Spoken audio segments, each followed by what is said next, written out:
How can something as beautiful as this be dying? A plague is ruining the land, but the tree of life still stands. Question is, for how long? End is coming to the new world. The tribes stand divided, in need of someone strong enough to unite them, or bring them all down.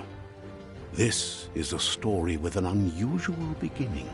So, let's expect an unusual end.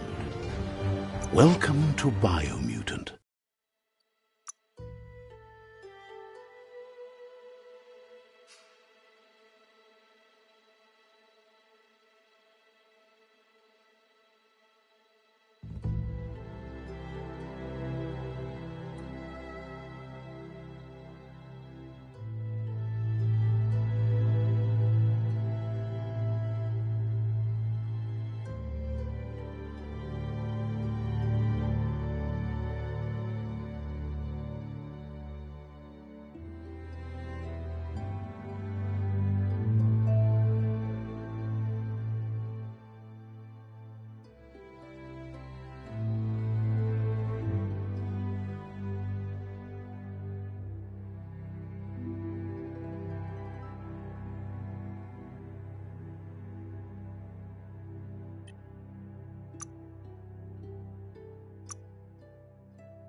Encode your DNA.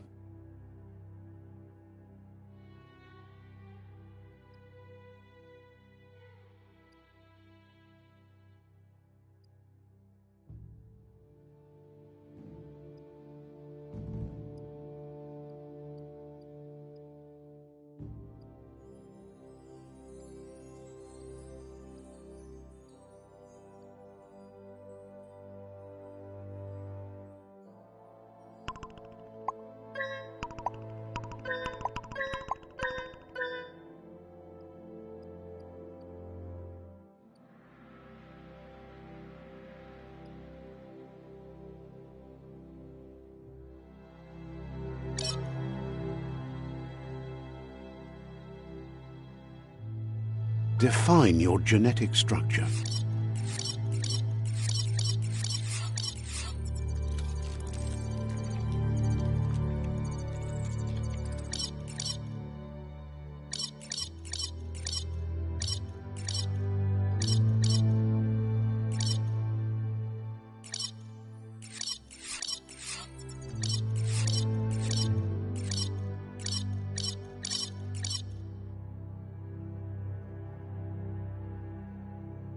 Choose a genetic resilience.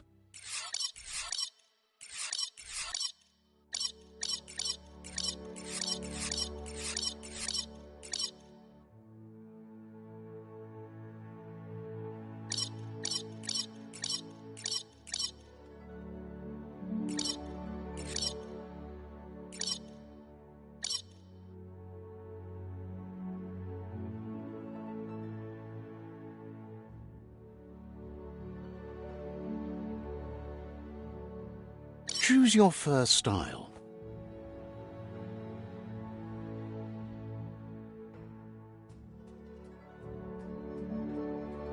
Pick your main color.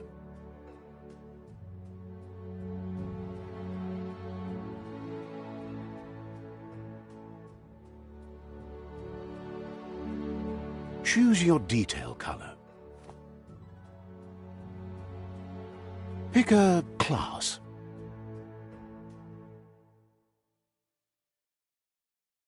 Commando.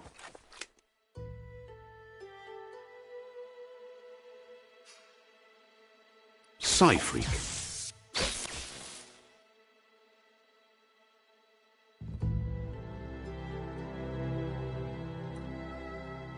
Saboteur. Sentinel. Commando. Psy-Freak.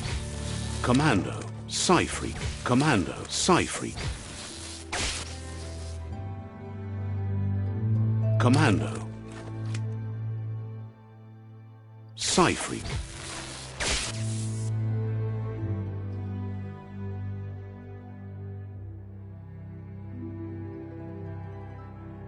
Commando. Psy-Freak. Psy-Freak chosen. Pick a Commando. Commando chosen. Pick a Psy-Freak. Command Psy-Freak. Good choice.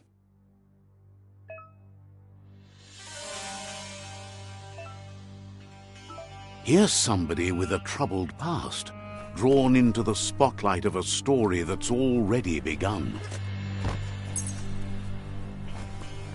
We're already at a crossroads. Choosing a path in life is that fork in the road where you make a choice or simply stop living.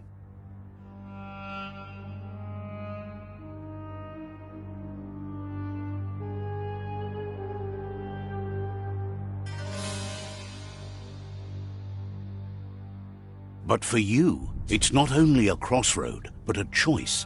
A reflection of your key, the primal energy that flows through everything.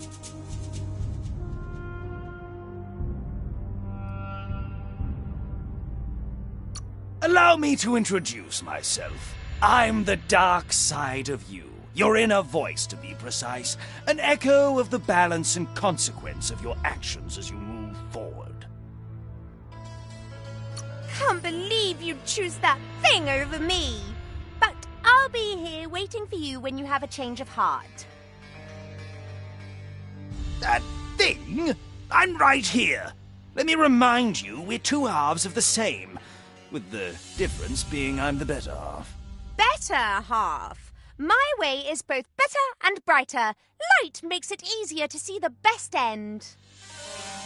The best end is the one you decide yourself, and it seems we're headed in the right direction.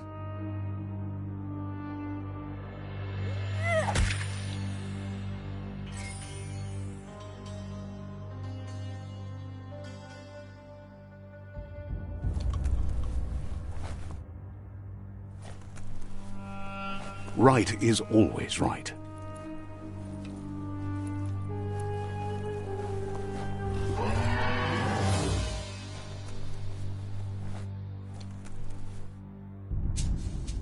Stories of death and the bodies left behind. A reminder that we're at the mercy of nature and the one that preys on others.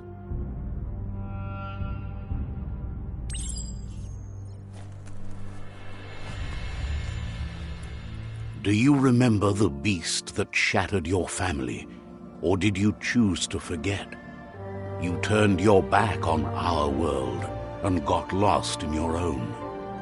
Meanwhile, the predator only grew stronger.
Better make a run for it.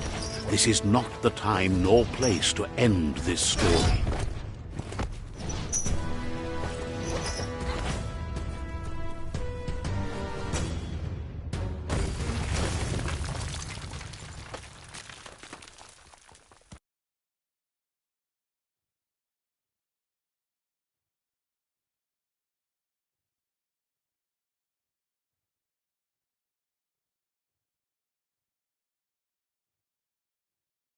This time, it was best to run and live to fight another day.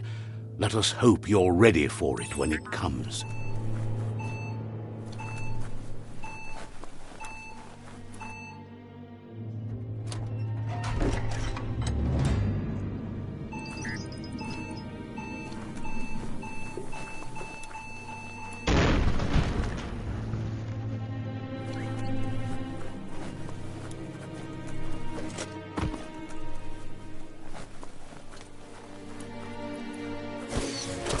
The predator isn't the only threat. The wildlife started to mutate when the end of days began, and the Tree of Life started to die.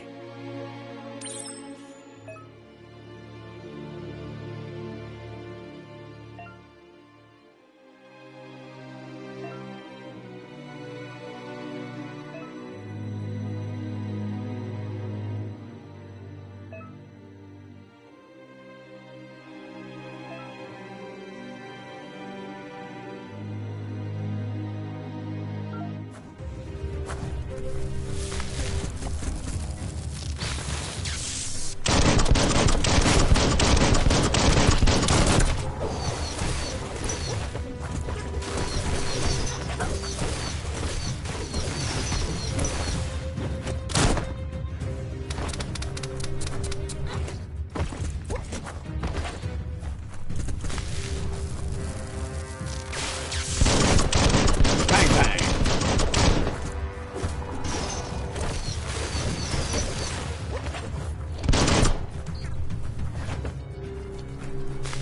50% done. You don't have the key energy for that.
The oil sludges everywhere. To most, it only means death. But some have adapted to the new environment and changed with it. Evolution has its ways.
Hold on to that.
Look, an emergency box from the once was.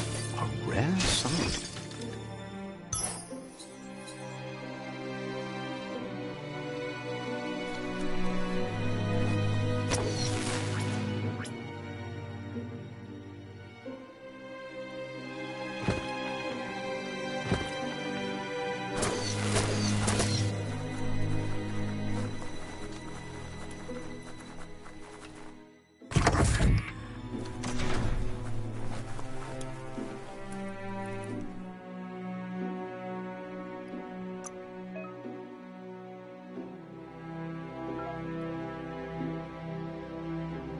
Check out those guns.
That pipe looks weak. The claw bar should come in handy.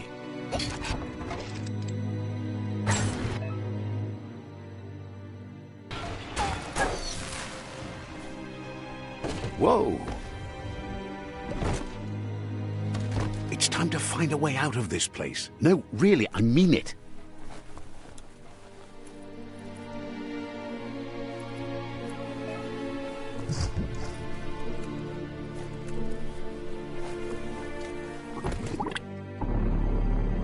End.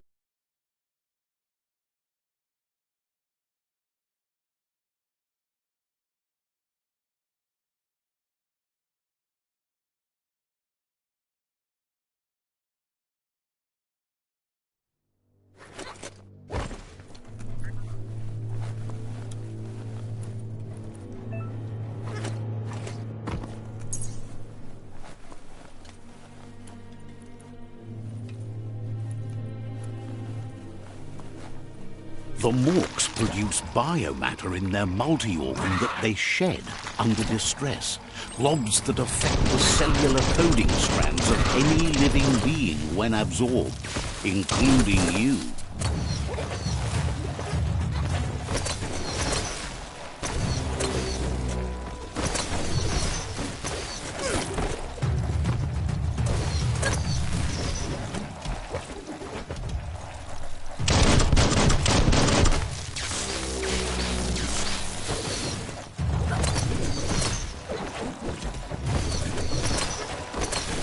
Feeling fierce.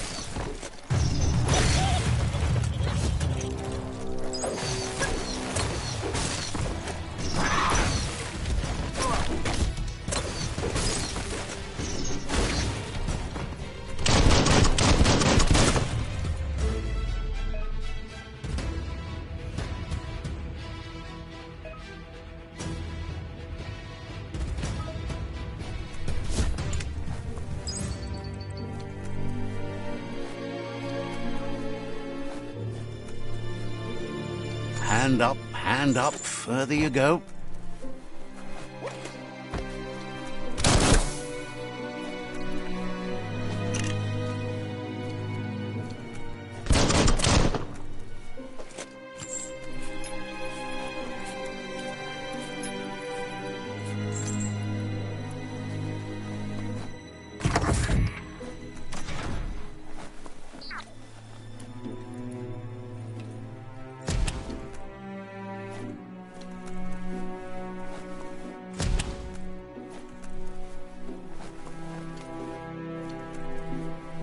Toxanol built vessels called arks to save themselves from the impending doom. But was it too late? It is only from the flight logs of the single ark they left behind that we know other arks traveled through the sky and beyond. It seems those that came before us never lost hope in finding a new home for their kind.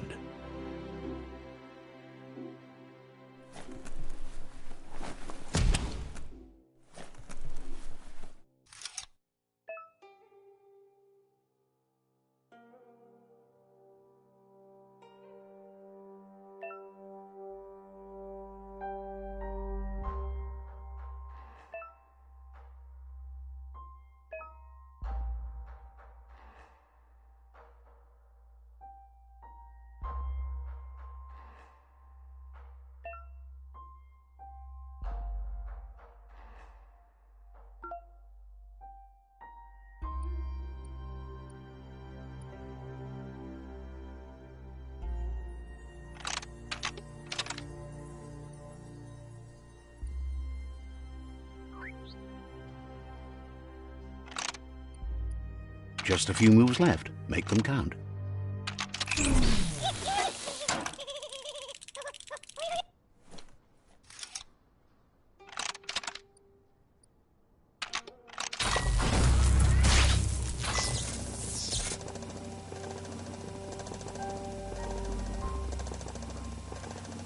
There are few records of the chain of events that led to the big apocalypse eons ago, but it's clear the world wasn't prepared for how recklessly the Toxanol Corporation would make its mark on the world. Their rare earth mining and nuclear industries generated tons of waste, and, without consideration for the future, they dumped it all in landfills until they ran out of space. That's when they made the big mistake. They began dumping the toxic waste in the surf just off the coast instead, assuming that it would sink and decay with time. And they were right. But no one was prepared for what was about to unfold. Once in the surf, the radiation interfered with the genetics of the wildlife and created bizarre mutations in their offspring. It had an inconceivable impact on biodiversity and the entire ecosystem. The world as they knew it crumbled as nature retaliated. It would never be the same again, and what remained of it became ours.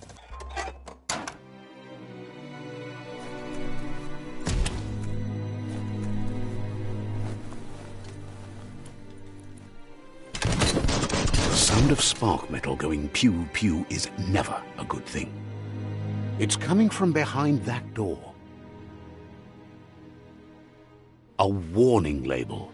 The box looks like a potential brain melt. It's going to take a bit of puzzling to short-circuit the door.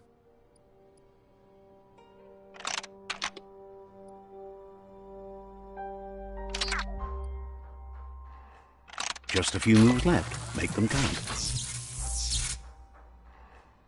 There you go.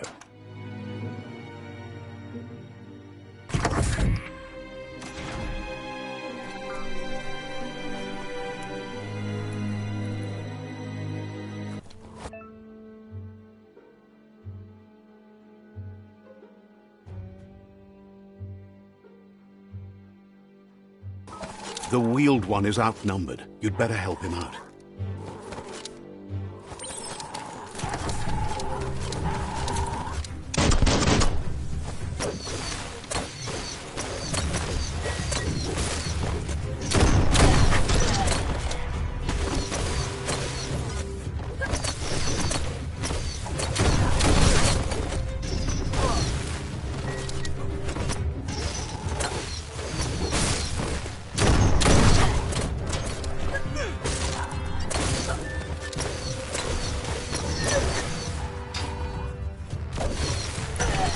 Dead on.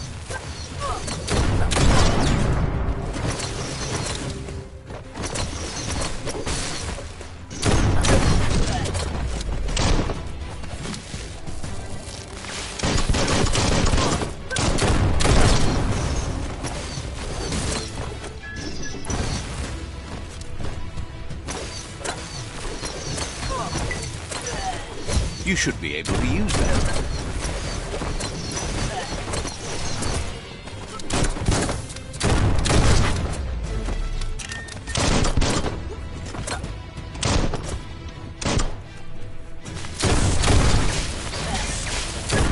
That's the last of them. Let's talk to the wheeled one before backup arrives.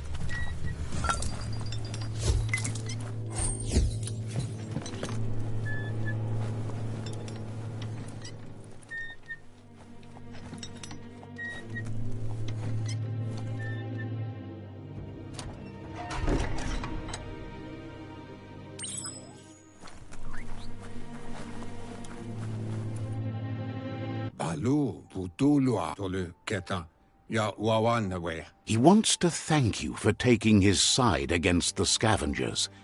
He sounds familiar. You just... He presents himself as out of date. He knows he's way overdue, but he hasn't given up.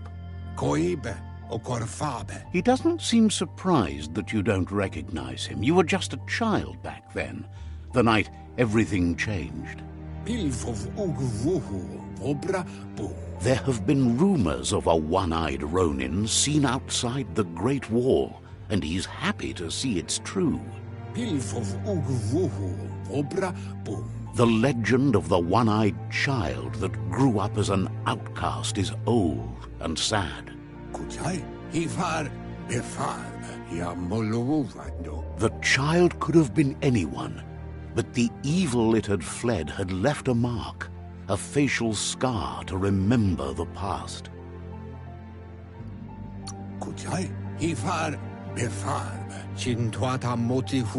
It's a scar you're covering under that eye patch, isn't it? But he would have recognized you anyways. You look exactly like your Muma. There's no doubt you're the child, and that what Lupa Lupin did to your village, your Muma and Popsy, was the beginning of the end. He says it has taken you a long time to bring the past back up to the present, to find your way back, but he's grateful you have. It was after the attack that the unity fell apart. Your Muma's disciples divided and formed tribes as a The impending threat of the World Eaters bringing down the Tree of Life is ever so close. He also worries about the Jagni tribe that's actively working for a doomsday and purging of the world. Had it not been for the Tree of Life, no one would have survived. He hopes you at least remember the tree.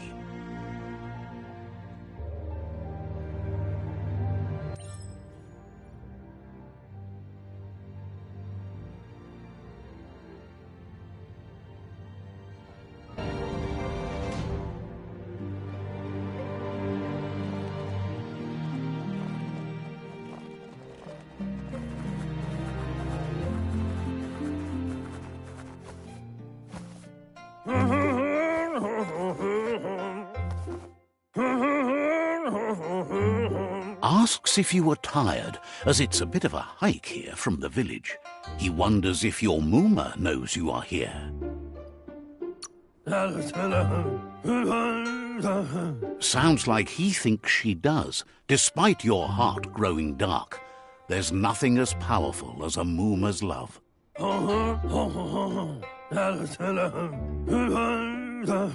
He understands why you came all the way out here, to see them, the potato people.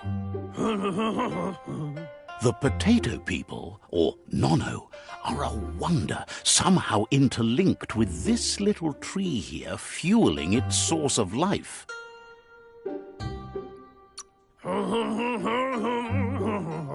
Magic? He claims it's just the force of life, the existence of energy, powering and connecting all things living, like the Nono. The Nono prefer to hide in glitter grass. He says you should get over there and ruffle it. See if you can make one come out of hiding.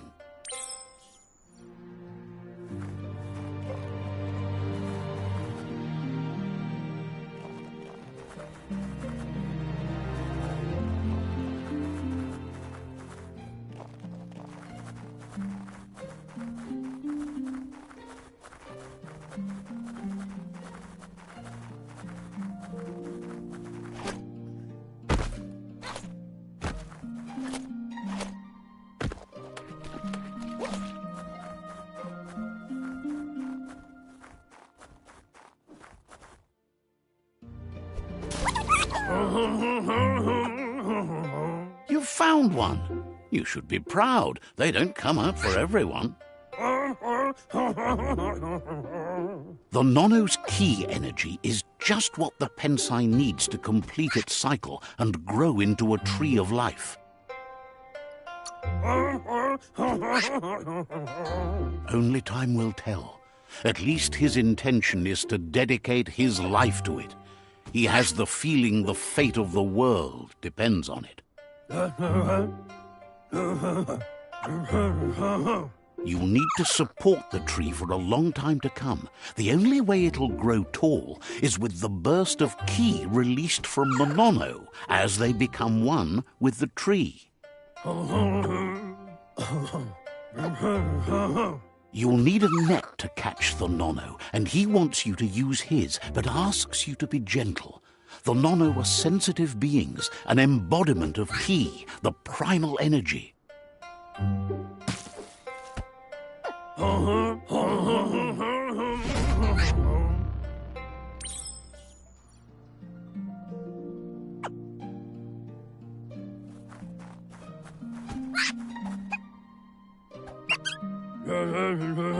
You handle that net like you've never done anything else. He's impressed.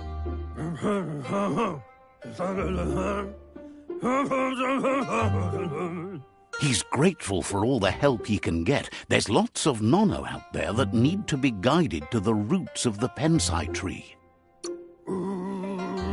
Oh, it'll need a continuous flux of ki over the 12 months to come, so countless, he'd say.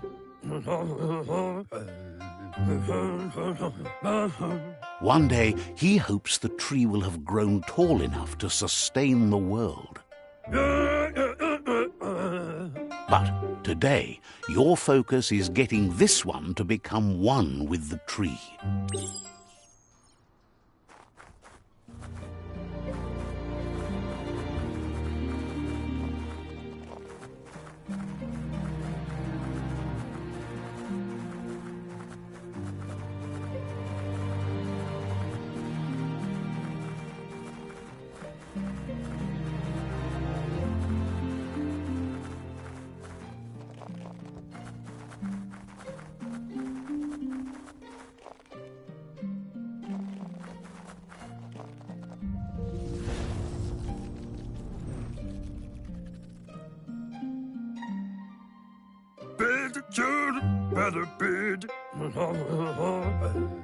Now that you've seen the nono's connection with the tree with your own eyes, you have no reason to doubt.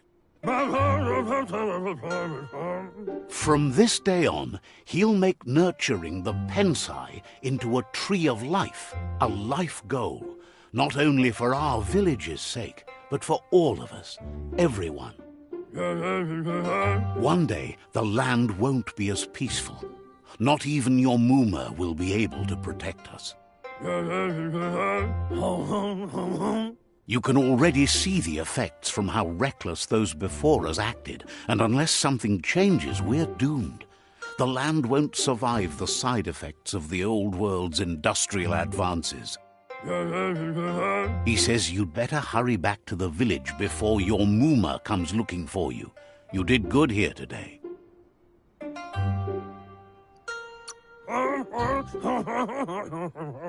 That's not true. She's the reason there's still unity, and the only one strong enough to keep the 6 Wang Fu disciples disciplined.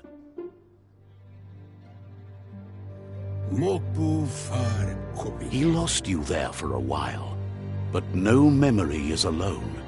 It's part of a trail you can follow. He says he remembers every single day he devoted to growing the Tree of Life, but now he's afraid it might be in vain. The tree started to die when the end of days begun, and it wasn't long after that that the World Eaters arrived.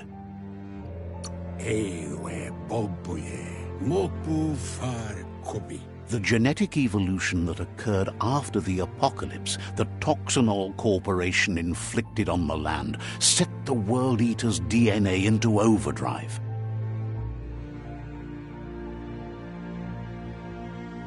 His friend Gizmo is working on a Mekton and needs help defeating the Jumbo Puff at the end of the West Route.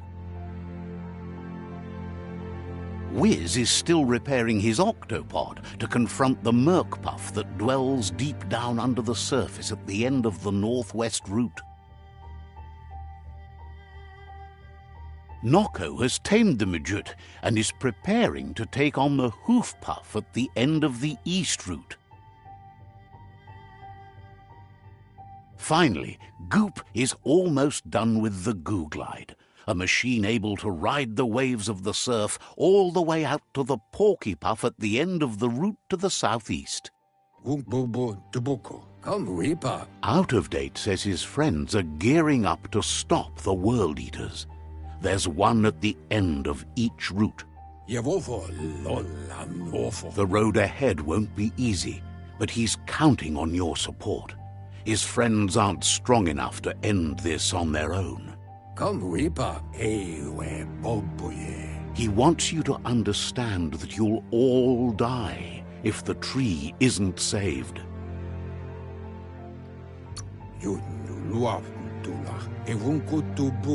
He claims names have power, so he gave them these names to weaken them. For him, the Porky-Puff is particularly personal. It was that carnivorous beast that took his leg. Regardless, you'll meet again once you've played your part in the tribe war and the situation with the World Eaters.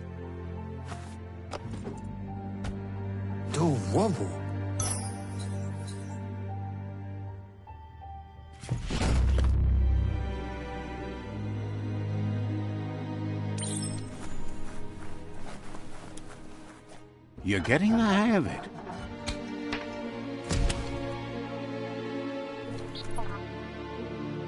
Quickest way out is through the roof where they came in, and the rope looks strong enough to climb.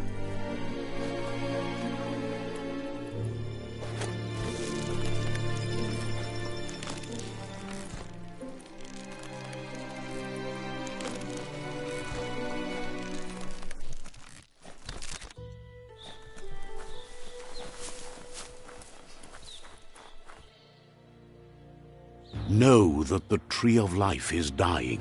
Its days are numbered. Without help, it can't endure the environmental change and assault from the World Eaters.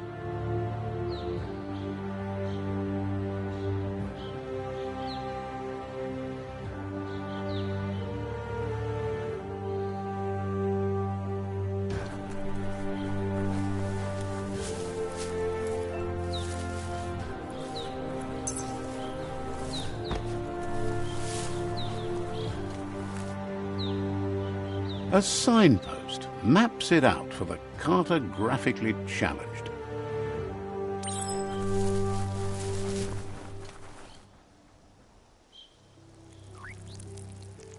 Let's see.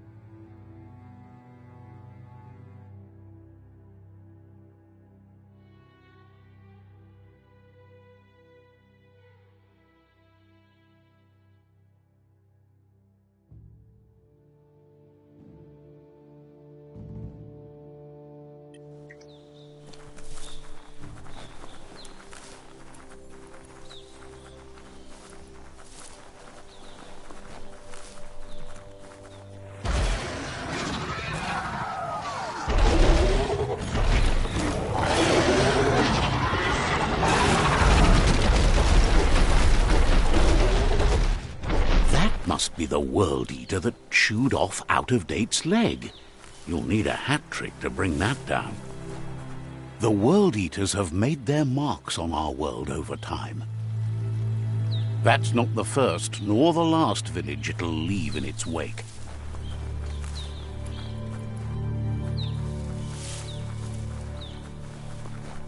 Look, a survivor. Glad to see someone made it out alive.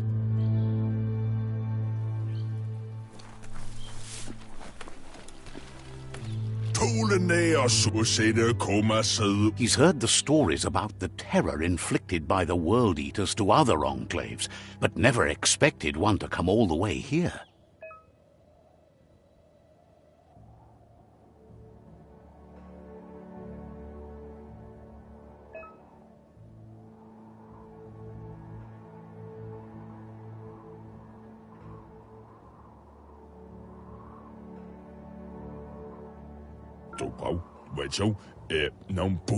He worries there won't be much left to save if this continues, even if the Tree of Life survives the attack.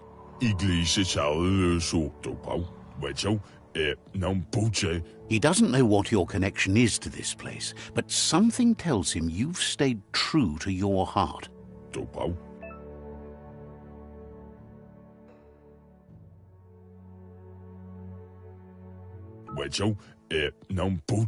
Anyway, he needs help and says it's by your actions you'll be judged, not by your intentions. He can't understand why you'd do such a thing. He won't make it out of here on his own. Good work, clever clogs. Let me guide you into the dark. Seriously? I always thought better of you than that. And you were wrong. There's always more dark than light. There's still time to turn back. They're already heading down my road.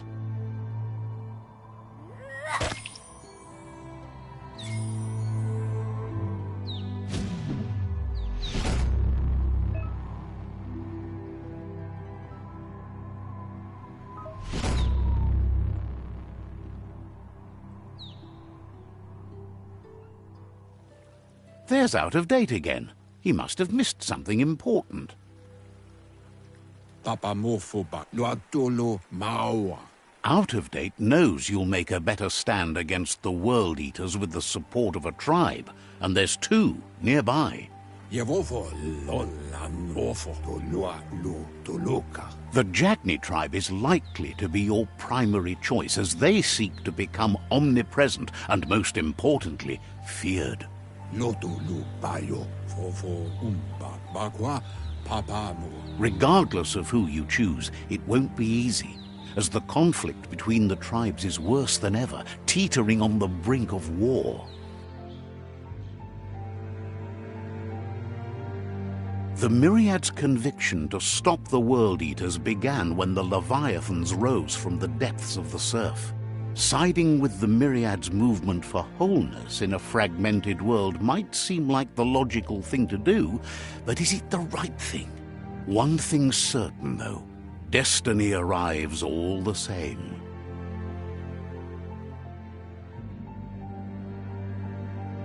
The Jagni tribe only ever had one conviction: to bring balance to the world by wiping out the weak. They believe a cleansing is necessary to restore the world and want to let the World Eaters bring down the Tree of Life. But siding with Jagni isn't necessarily a bad thing. Fate will find a way. Out of Date says someone needs to break the stalemate and shift the balance of power to either Jagni's or Myriad's side. He believes the tribe Sifus, Jagni especially, will listen to you and expects you to pay at least one of them a visit and play your part. In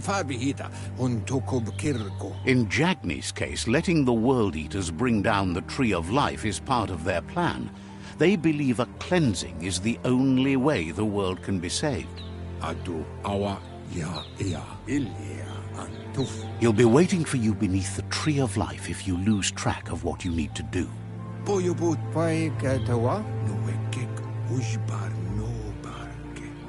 Regardless, you'll meet again once you've played your part in the tribe war and the situation with the World Eaters.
A perfect fit.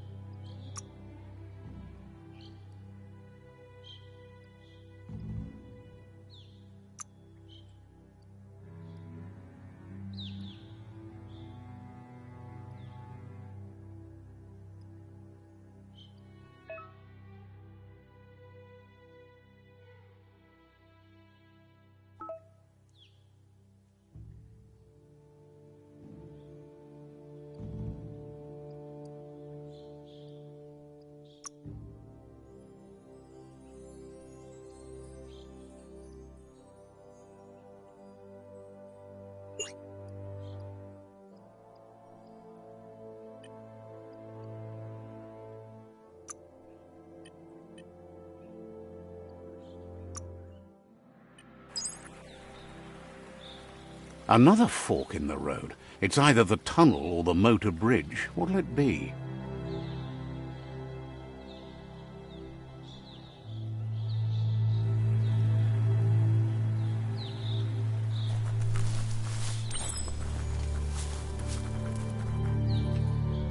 It's a bridge. Just get over it.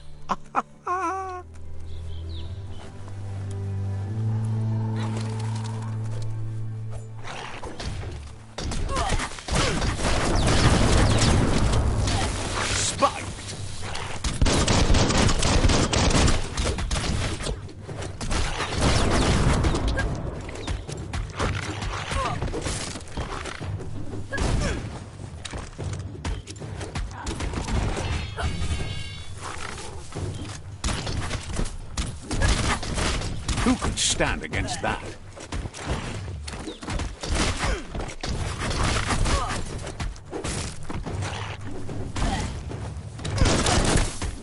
Puncture punch.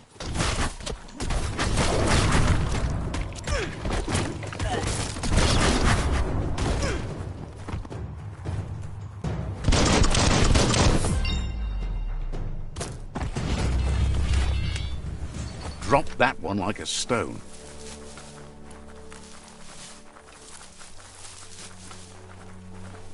They've destroyed this area, muddied up what used to be muck, as if it wasn't bad enough before the tribe war began.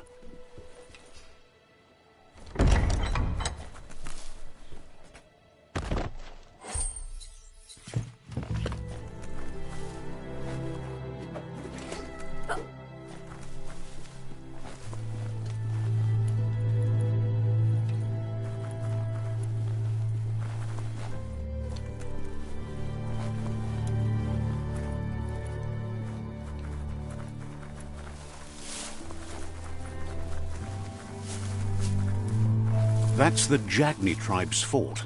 Their friendship can be a blessing or a curse. It's up to you. You're either a part of their solution to the tribe war or part of the problem. Let's see.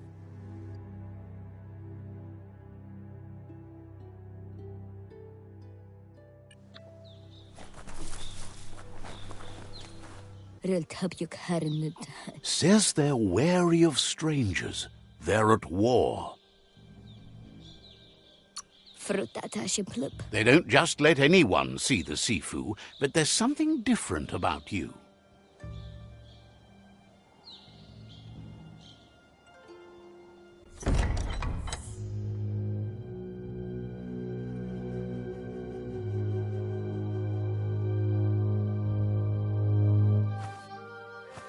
Zata is the muy totloho.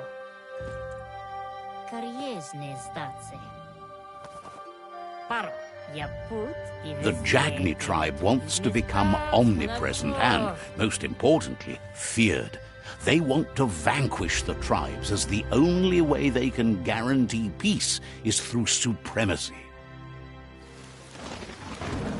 The Sifu is determined to let the World Eaters destroy the Tree of Life, as it's part of their strategy to cleanse the world and start anew.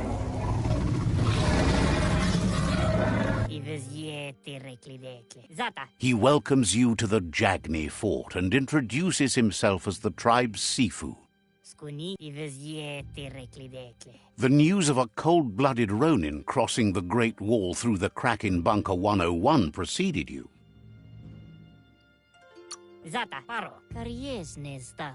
The wall that separates them from the other side, the wasteland you came from.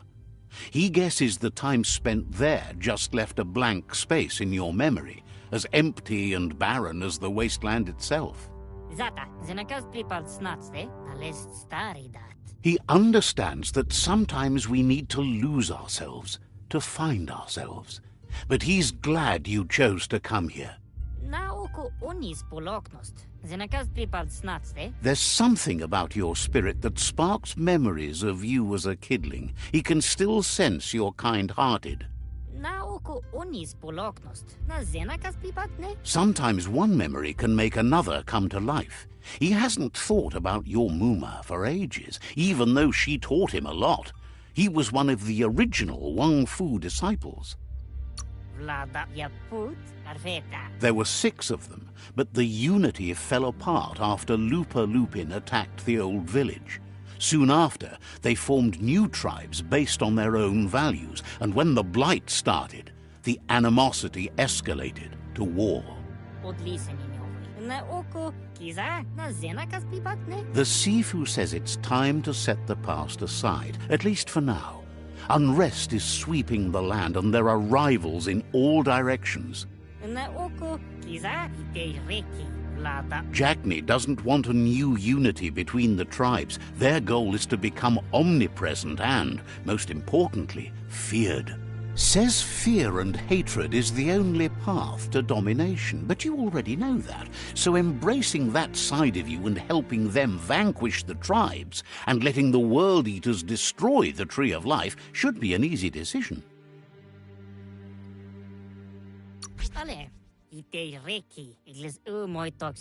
He didn't expect that of you.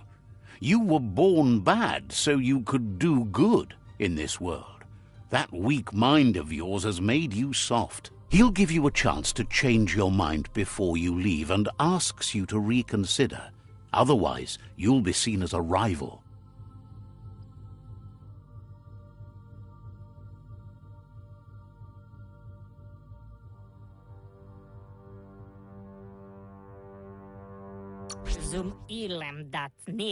He recognizes you sometimes need to challenge your mindset to make up your mind.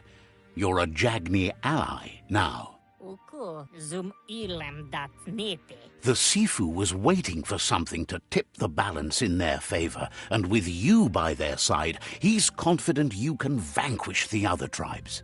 The one he wants to deal with first is the Myriad tribe. The Myriad are too good to be true. They might believe in the greater good and a code of honor, but uniting the tribes and saving the Tree of Life won't change anything. You must stop living in the past.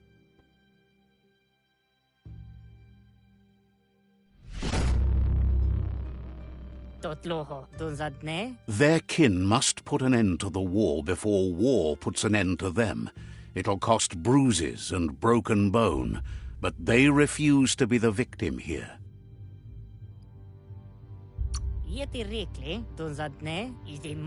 They have no intention of letting this drag out, or they'll run the risk of teaching the enemy their art of war.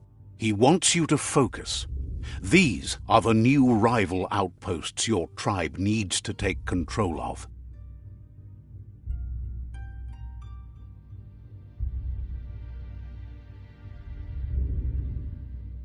He says you'll regret not being on their side. The only way you'll learn their secrets, Wung Fu and the tribe weapon now, is if you defeat him. And that will never happen. You both share dark thoughts, so they want to wage a war. A war where all that's left behind is casualties. Tells you not to be afraid. Your fate cannot be taken from you. Claim the rival outposts and earn the right to wield the tribe weapon. Once you've conquered the rivals' outposts, you'll challenge their Sifu for control of their territory, tribe weapon, and kin. Your Muma taught each disciple a weapon. She never intended it for hunting nor war, but lately the art of defense has been shadowed by relentless attack. Seeing you brings back his memories of the old village.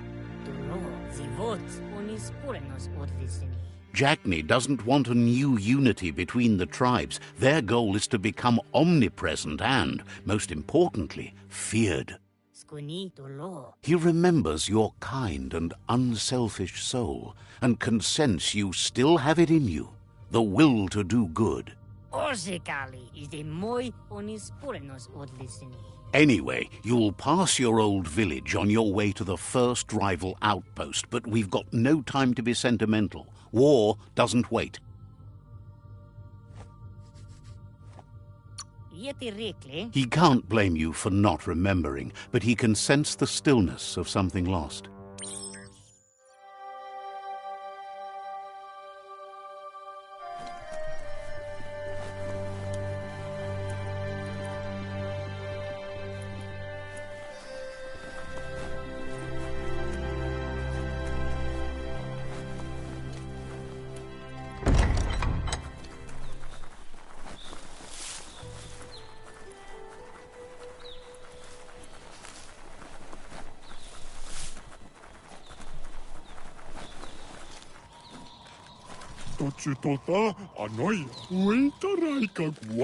Happy the tree still looks so good, given the state of the world.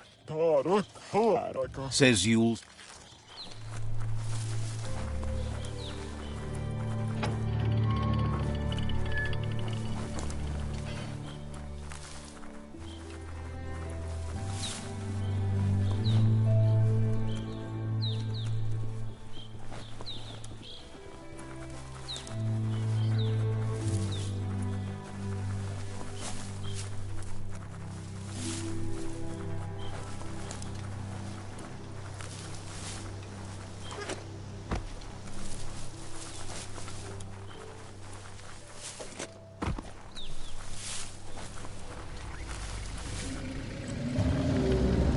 Better beware, that's a mump up ahead. They were hit hard by evolution, the wonky ones especially, deformed and unfurred.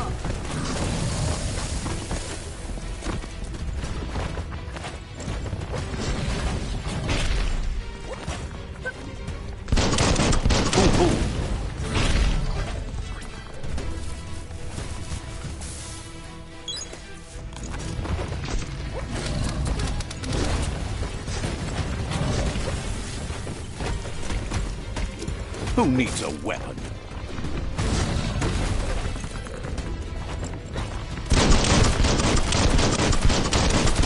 Blasting him to bits. Your reserves are tapped. Half-lifed.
Flying fists.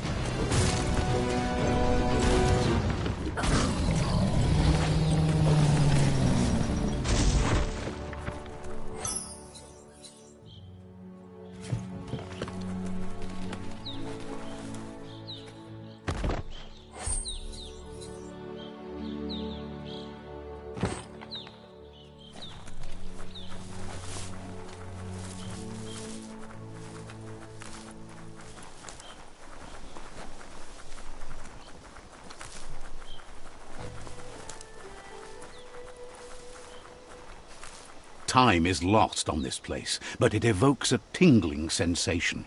There's something special about it, drawing you closer.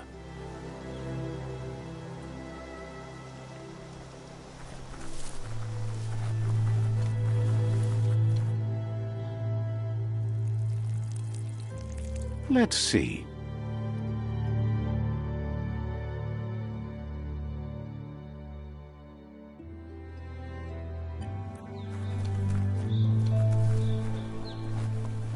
As time passes, memories fade, and sometimes feelings change. It's not about who you were, it's about who you'll become. This story is far from over. Echoes of a long-lost past, like whispers in the wind.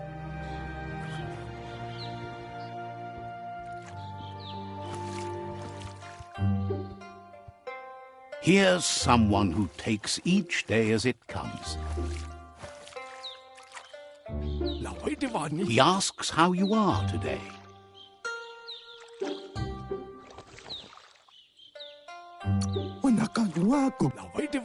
Then he wants you to know that if you find yourself going through bad times, you should just keep going. He wonders where you've been. He hopes you've been out at the lake, practicing your swimming technique.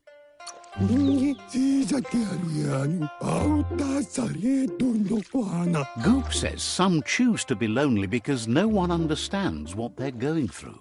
If that's you, he'll try to help you if you let him. He thinks you should really know how to swim by now.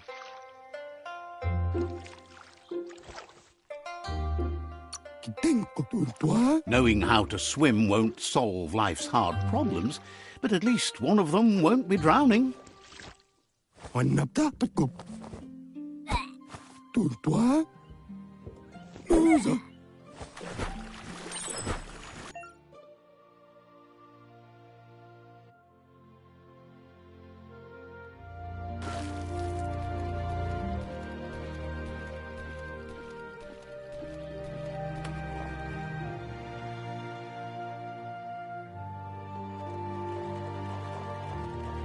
He says, that wasn't too bad, was it?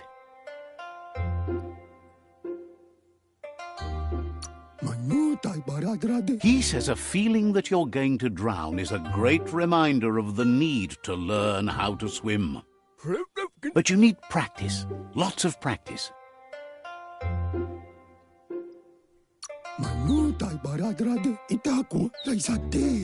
You need to rely on those who somehow know how to teach. Those willing to bend down and help you pick up your boots. You just need more time in the surf. That's the only way you'll ever learn how to swim.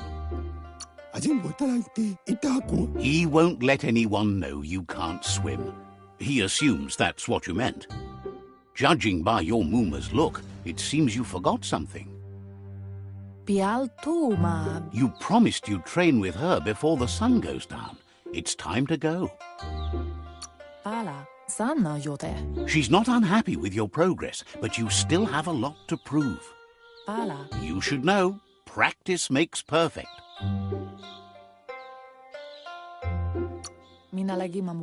She says nobody is perfect.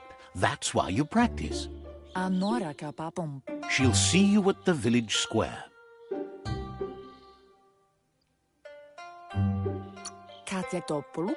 She understands, but sometimes you need to do what you have to and not what you want to.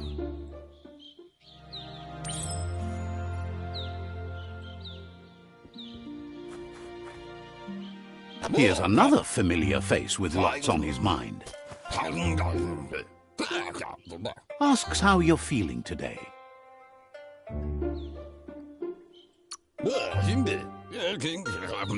He's learned that things are never as bad as they seem. You'll feel better in the morning. He was hoping you could help him pick up some scrap for a thingamajig he's working on.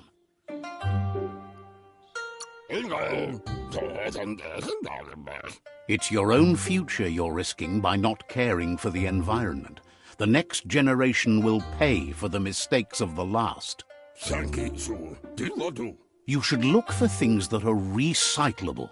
It shouldn't take you too long to find some.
He wonders what usefulness you found. Sometimes he's an expert, but sometimes he just does what's right. He can work wonders with almost anything and asks if you know how to upcycle.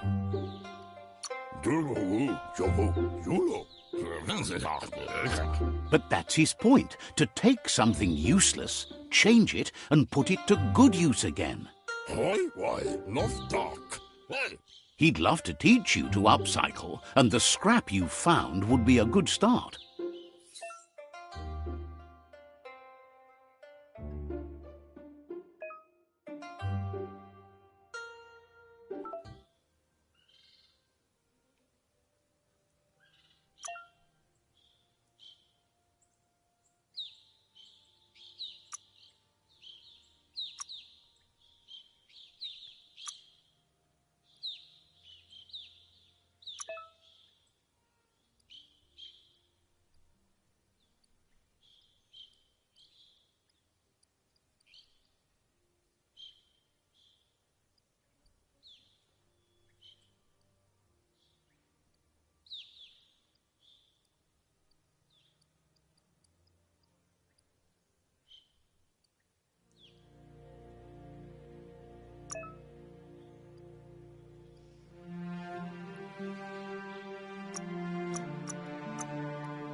You did well, but he can't help but wonder why you decided to craft a weapon.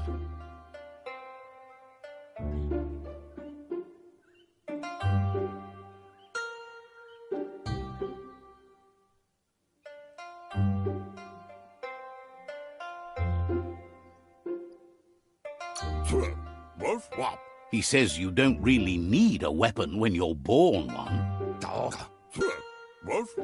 He understands, but hopes you won't be needing it anytime soon. Gizmo doesn't mind sharing. What's his is yours, and what's yours is his.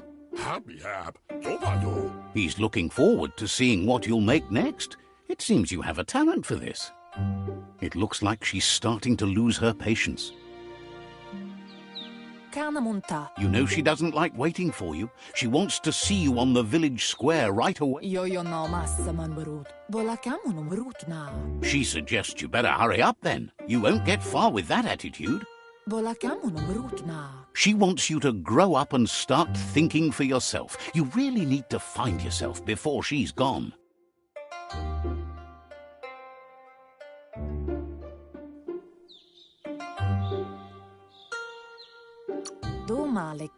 She says it's not only about this moment and where you were going. You have to find yourself first, then everything else will follow. You've always followed your own path, but this time she needs you to follow her. She worries about you. Sometimes you get lost in your own world, where the only thing that matters is you.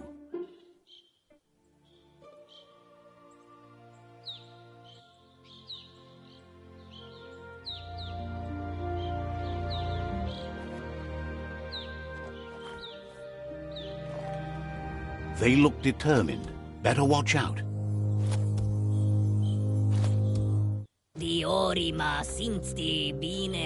He asks you to stop right there and wonders where you think you're going. He's not scared of anything, least of all you. There's no way they'll let you pass. He wants to know who you think you are.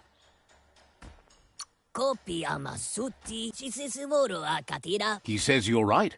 Nobody can tell him what he can and can't do, and that includes you.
She asks if you're hurt.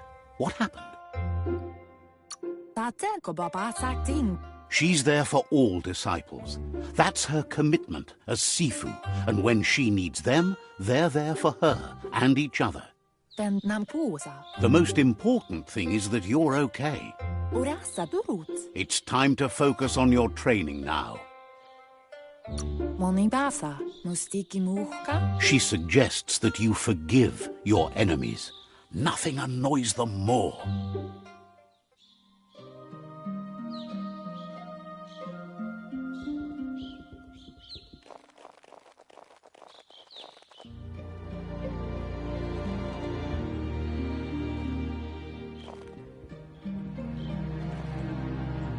Here's someone close to heart, doing what he does best.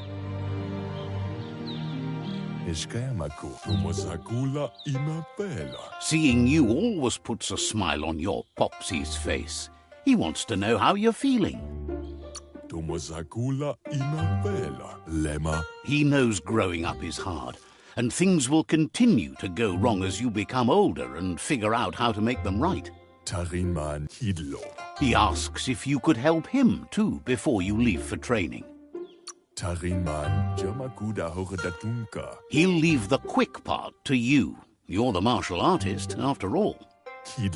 He suggests you get going and find him gadgets and ideas for how you can upcycle some old fabrics.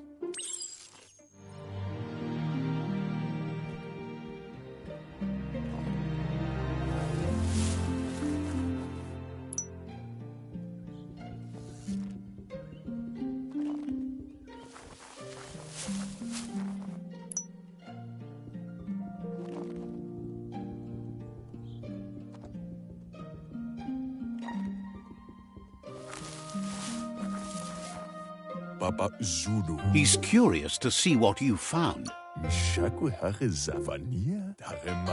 He's gathered so much over the years, and it's hard to remember everything. Nothing's wrong with his memory. It's just short. He can work wonders with pretty much anything, and asks if you know how to... He's learned you never know when something you found might come in handy, so it's best to save everything. He says it's about time you learned how, and offers to teach you, starting with the scrap you found.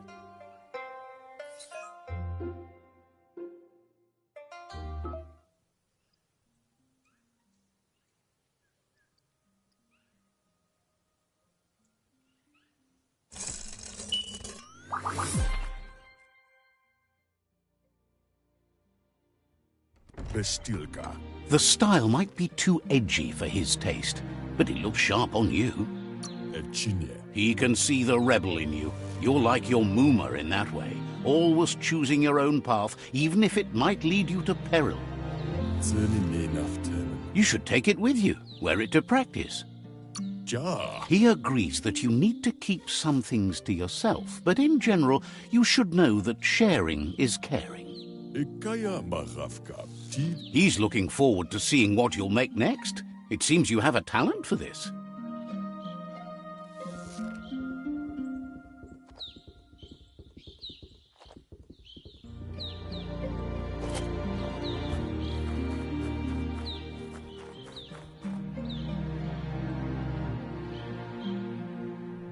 Your Mooma says it's about time you got here. Says being on time would be better yet. She says she is eager to get started. You don't have much time left before the sun goes down. But there's enough time left for repetition, and you need it. Training dummies don't hit back. You might not be ready to take on someone with smarts yet.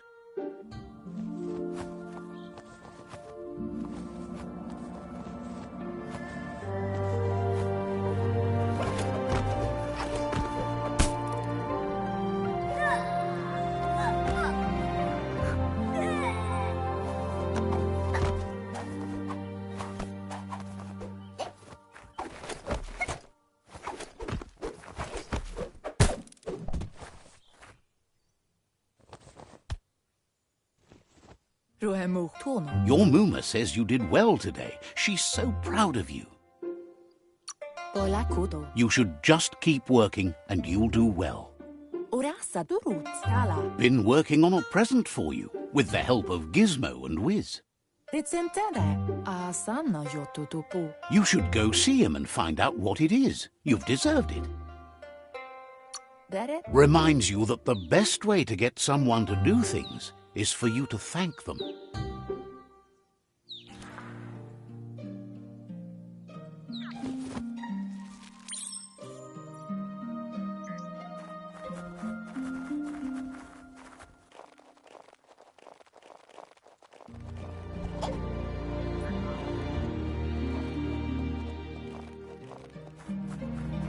Catchy.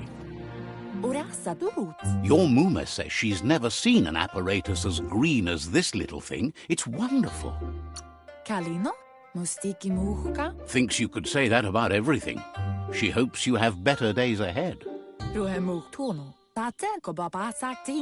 A piece of Scraptronics like this has built-in old-world tech that makes it a potent communication device. It's called an automaton, and it's hardwired to your DNA. It'll follow wherever you go and see whatever you see. You should think of it as watching over you when she can't. Your Muma says you look tired. No wonder. It's been a long day.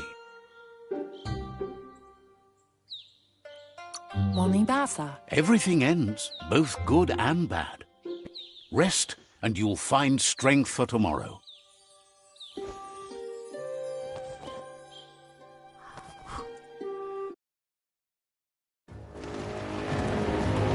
Nothing could stop Lupa from setting the world on fire.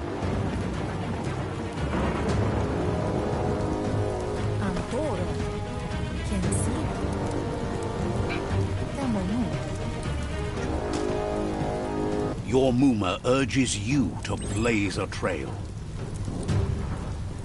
A burnt kidling will learn to dread fire.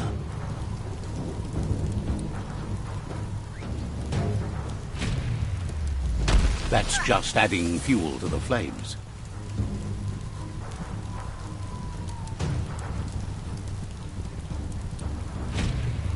Give it a last burst and you'll make it.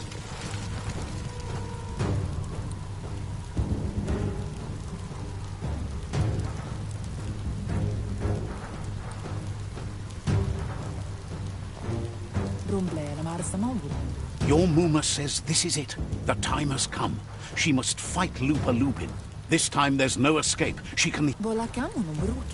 Lupa Lupin is a problem older than you. Whatever happens, you need to know she loves you. And everything she's done has been to protect you, your Popsy, and those she was chosen to lead. She tells you to stay back. This is her fight. It has nothing to do with you. She loves how brave you are, but she can't be worrying about you while she fights. This is her fight. Here it comes. The past coming to haunt the present.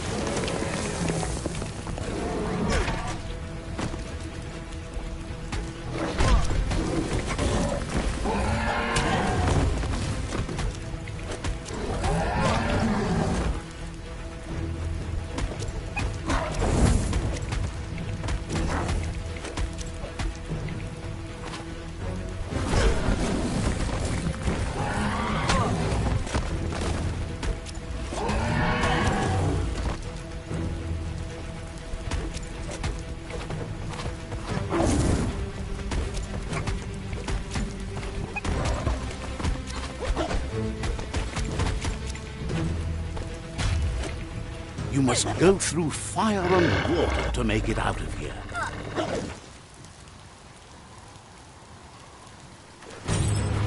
Your Muma says you can make it if you believe in it. Where she goes, you go. Blood is thicker than water.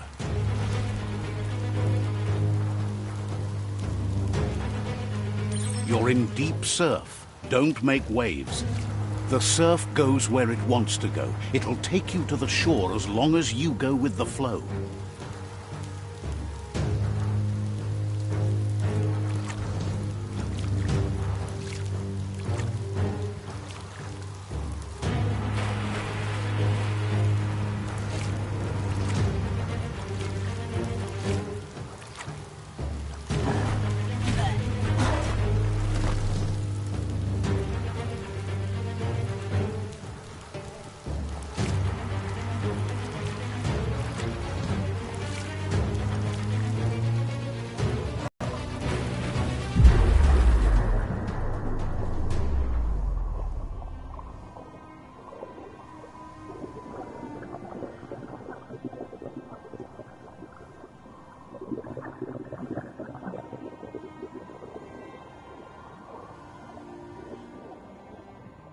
Death is not to be feared by one who has lived life with a pure heart. A part of her will live on in you. The creature is hungry for more. Nothing is going to stand in its way now.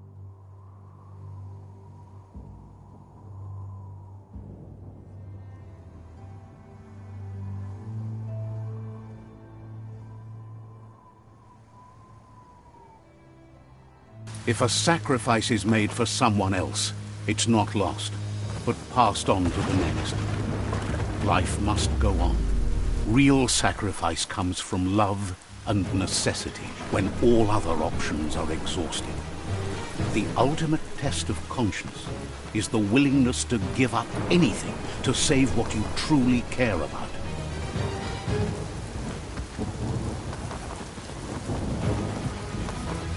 What you do for yourself dies with you. What you do for your kin remains and makes you immortal in their memory.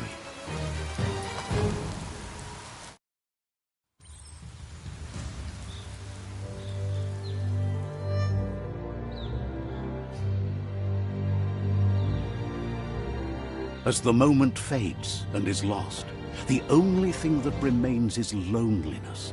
It doesn't mean you'll forget your past. It simply means you need to move on.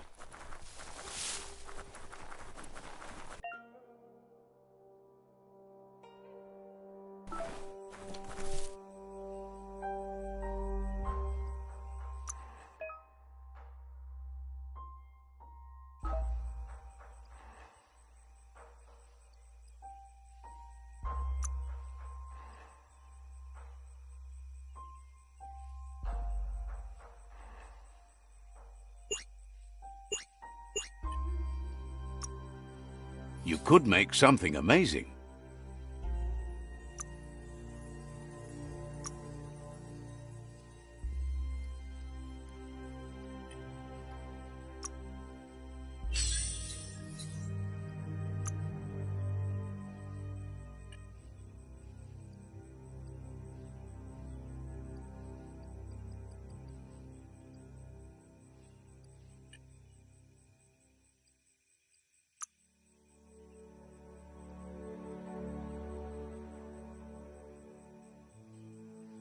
Getting jacked.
The tribe's caught a fluffy hulk. Better watch out, it's no pet.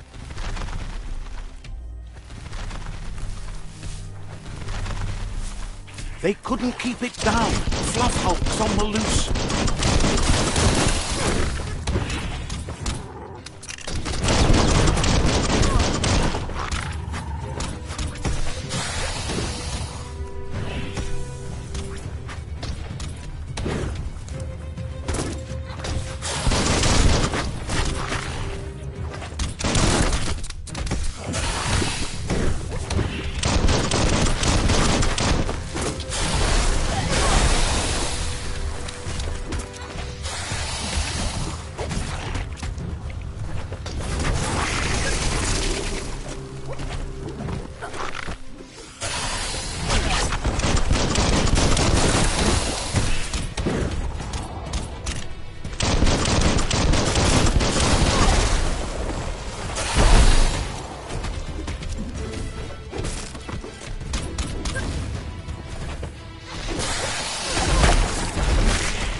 your help.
They couldn't keep it down. Fluff hulks on the loose.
Want to fall back.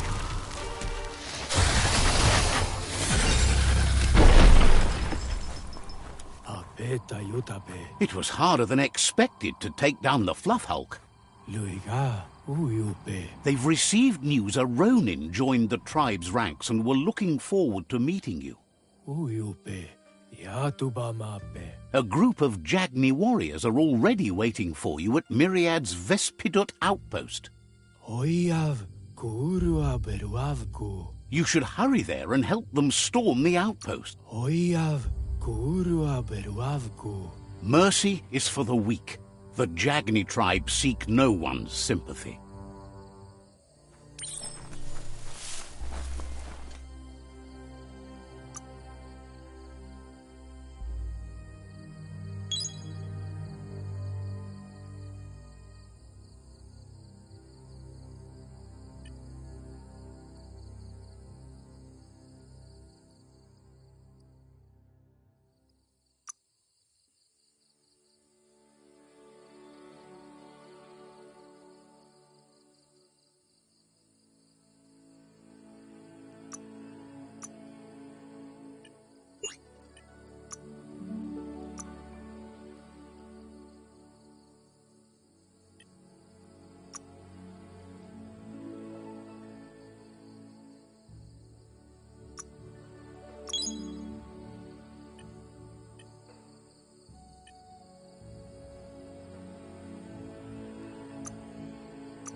Look, an emergency box from the old days, when you needed to pack a punch to survive.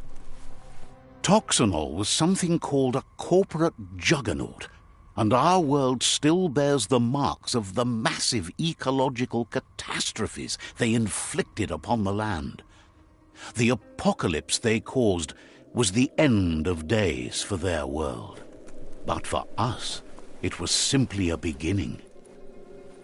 Wow, bet that nut makes a tight fist.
Tunnels like this still carry echoes from the past.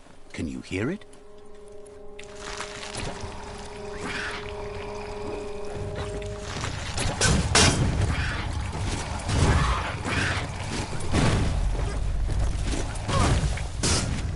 Punched up. You can do this.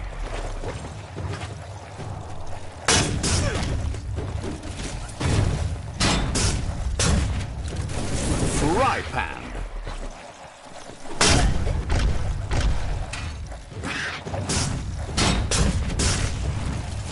Might not need that now, but you will later. Dead already. Concussion.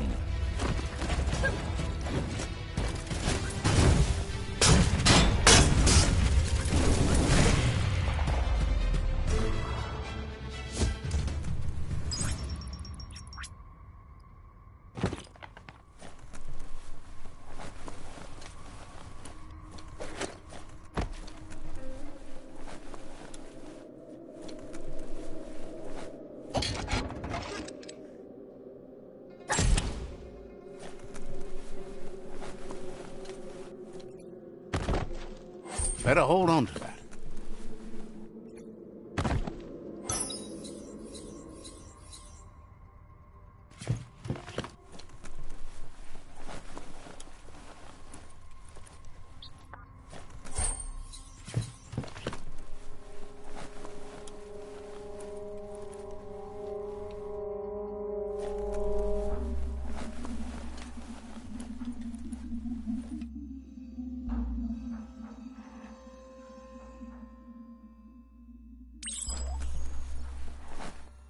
That notice board, filled with the leftovers of used-to-be wants. You're getting close to one of those old Toxanol brick towns. Pay attention. The Toxanol Corporation made this place, and then just threw it away when they were done with it. Well, small ones. Places like this were cheap back in those days, and there was plenty of space. Get done with one place, you just build another. There must be a track somewhere in this brick town. Just hope it's not buried.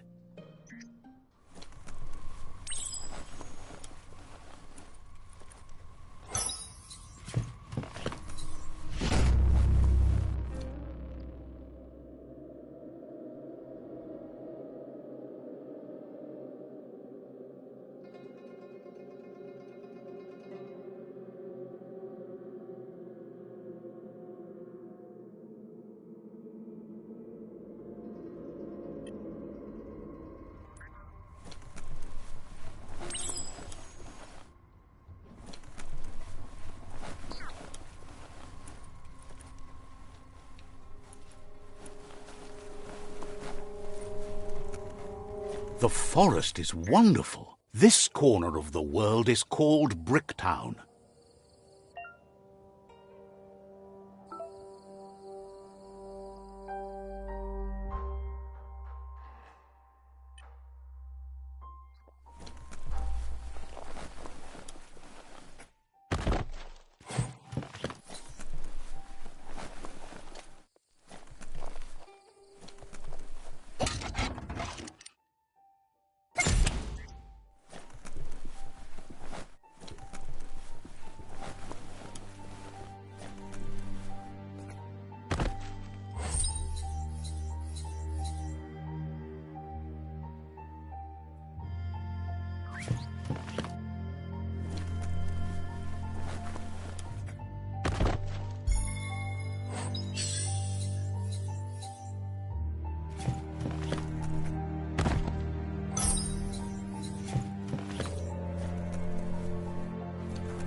Loot!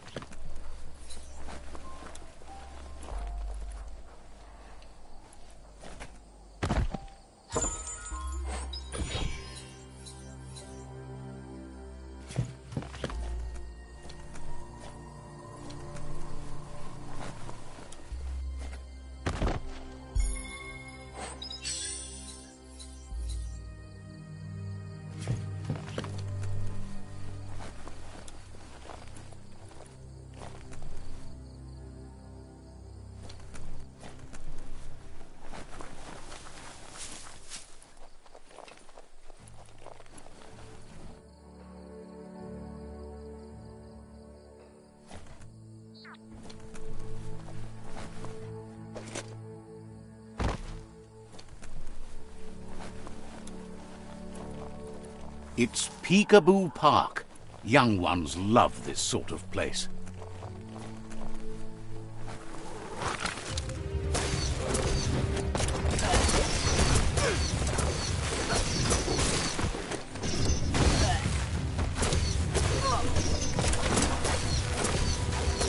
Cool.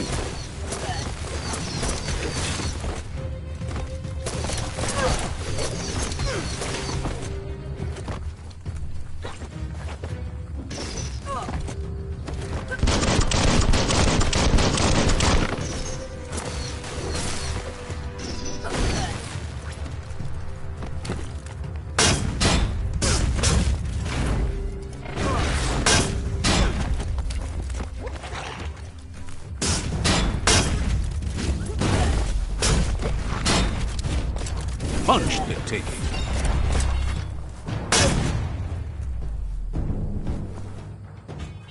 Pick your path carefully by whatever you can see.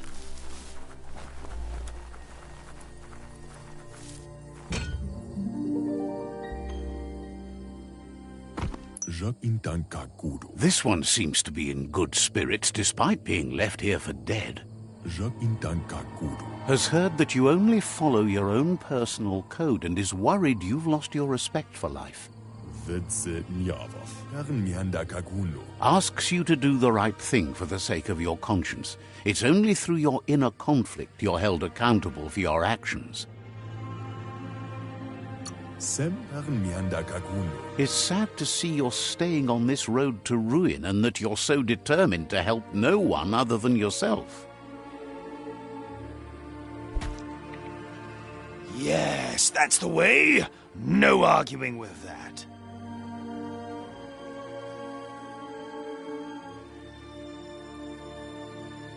That is how you shine light at the dark. Seriously, don't doubt the dark.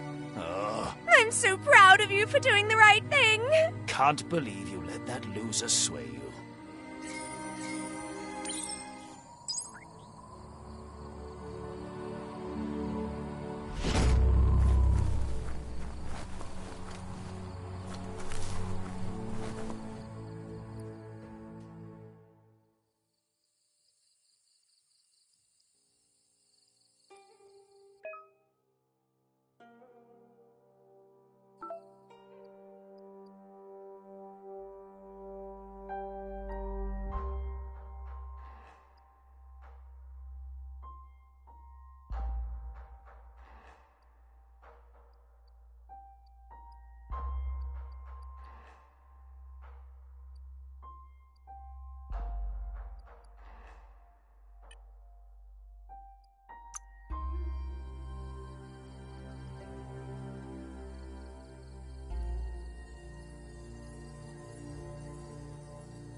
feeling stronger every day.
You have an odd feeling.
Future you can use that, but not you now.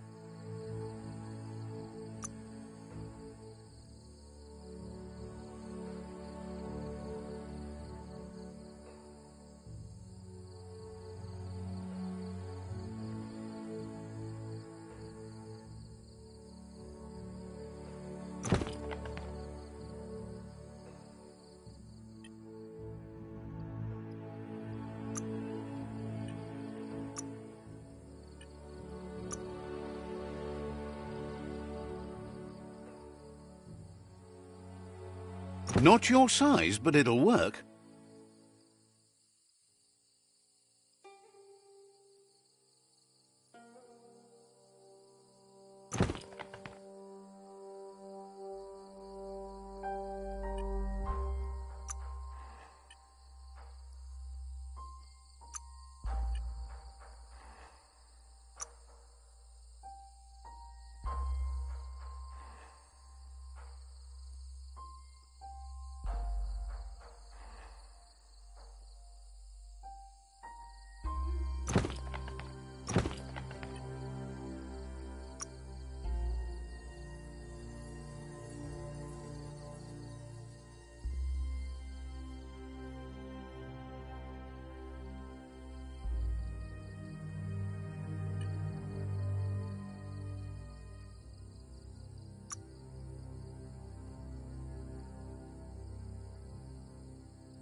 That's a Myriad tribe outpost.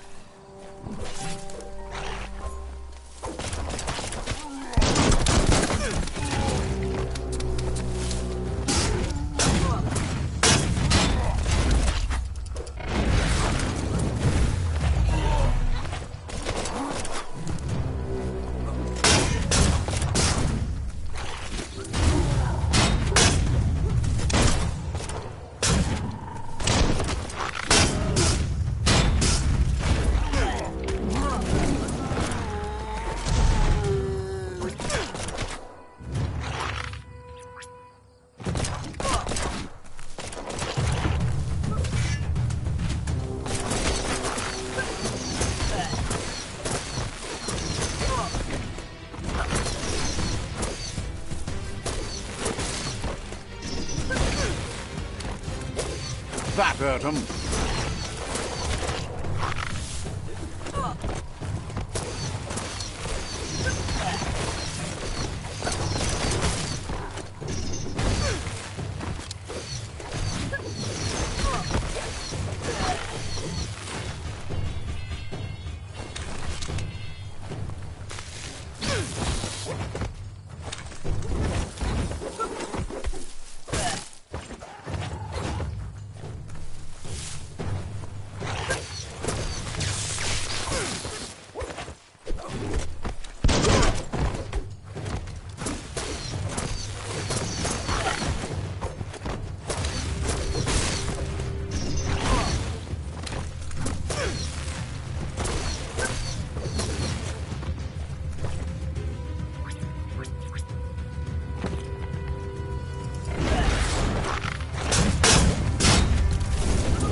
Your energy is empty.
Whoa, smell that? Biohazard nearby.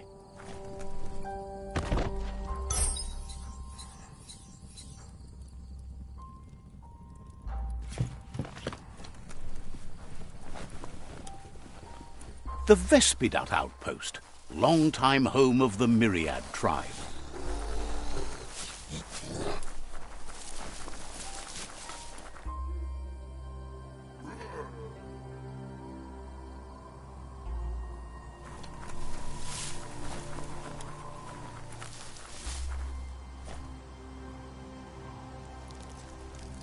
Night. Let's see.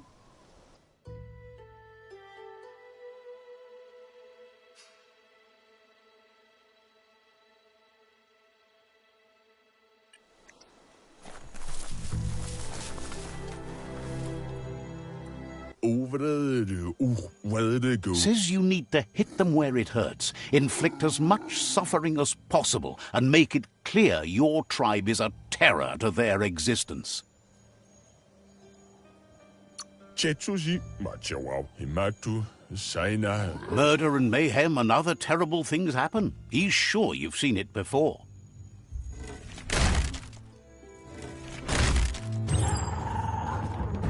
Here's the first line of defense.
That's a bomb lobber.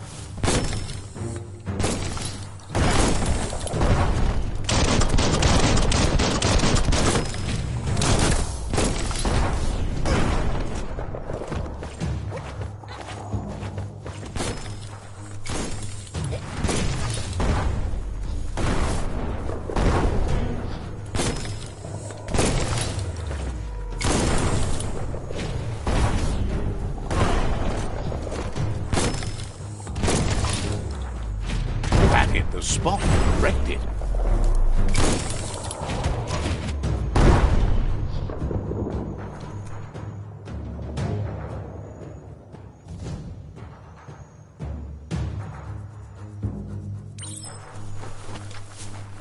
Give those twirly wheels a turn.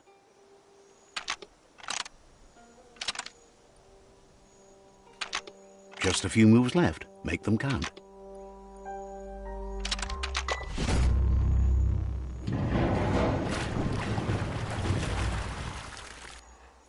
Yes, the river tub's going down the drain.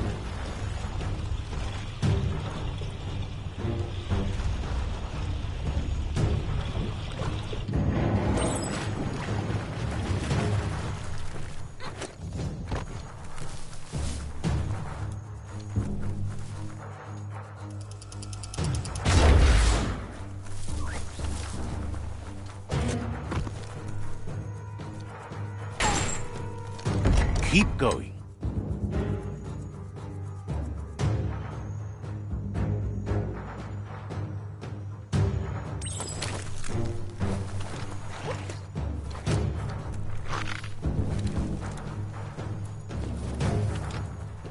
That cage is holding a helper.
Says they've been treated fair, but is glad to see you. Hopes you'll treat the right. Wishes there was another way, but they'll do their best.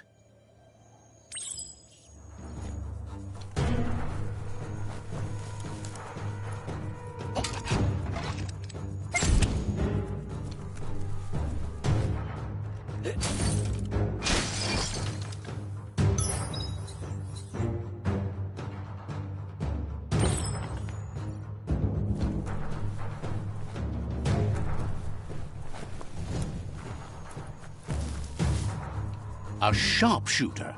The scaffolding looks unstable.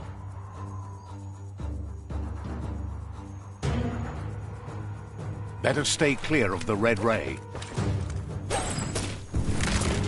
Here's the second line of defense.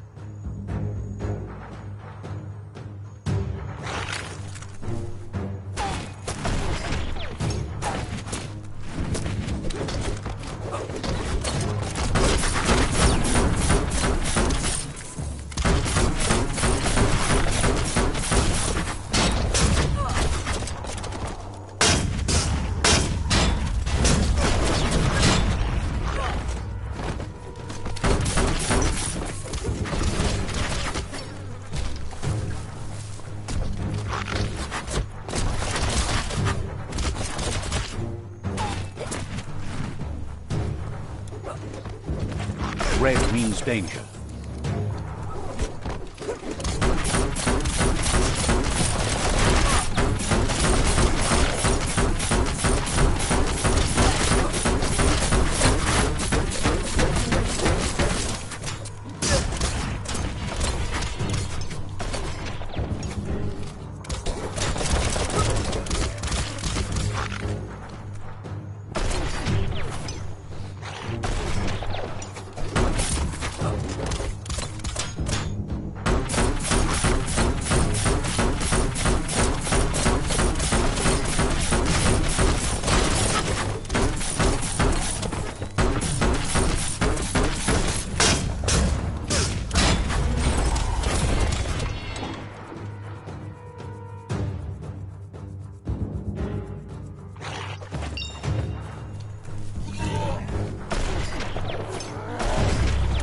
Timber.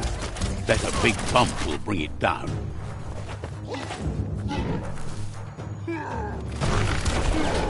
Switched off the light. A barrel shoot. Smack it to get a barrel out of it. Then hit it toward the gate and blast it. That looks splody. Shoot it and watch it fly. Kaboom! You're in. Almost there.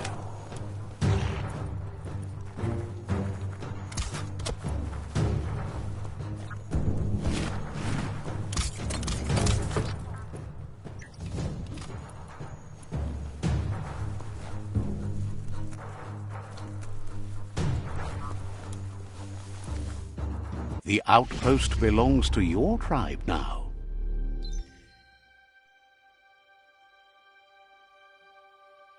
He says you made them weaker, but they won't give up. Your Sifu thanks you. Your tribe is growing stronger.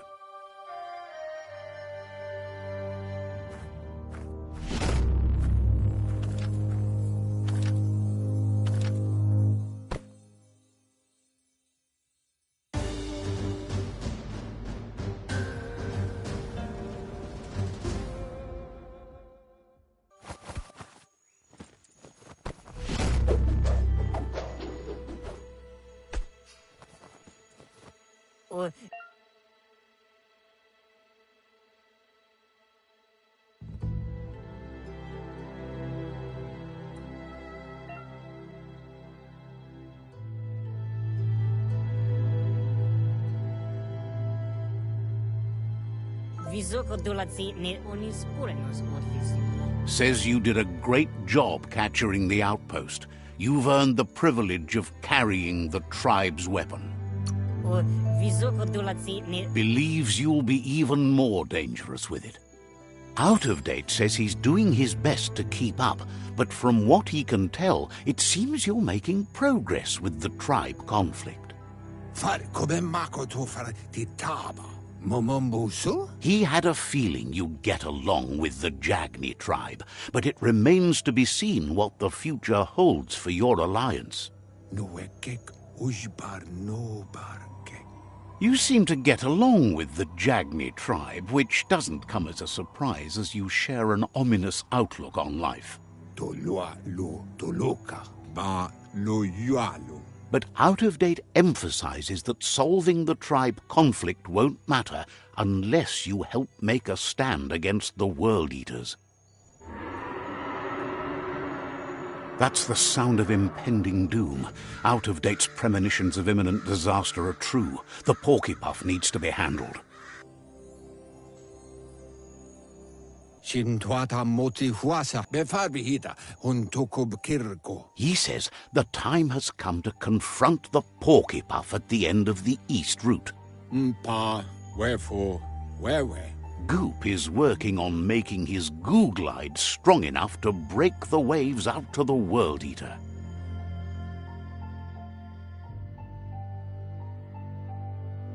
Ya, sawata mua tuloya, uto lula. You should get over there and see what you can do to help.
Watch you flex.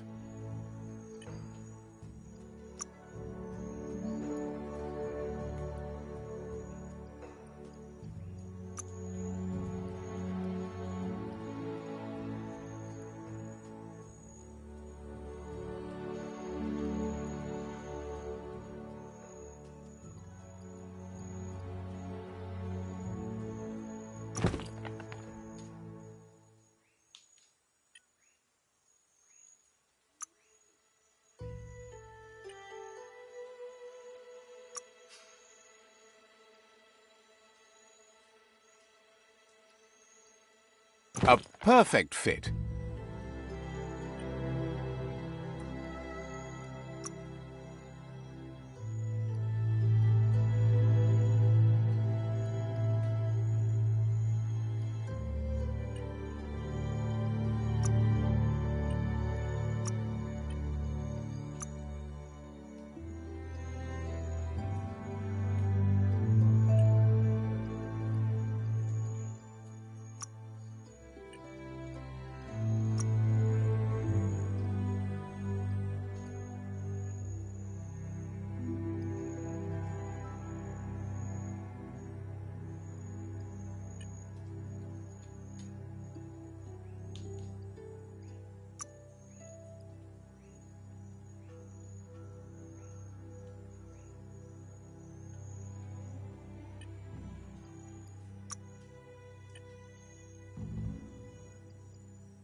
Even with the world ending, there are fresh days ahead.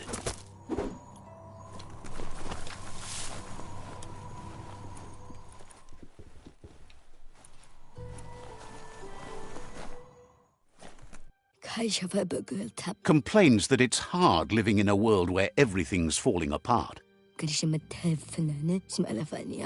If it wasn't for the work of Pebble, lots of parts of the world would be cut off. No one builds climby racks like him.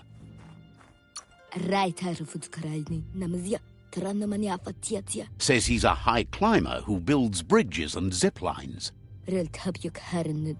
Thinks Pebble doesn't spend much time in level lands. To find him, you should look for steep places. Maybe he can show you some new paths he built. Says that's likely. He's helped so many.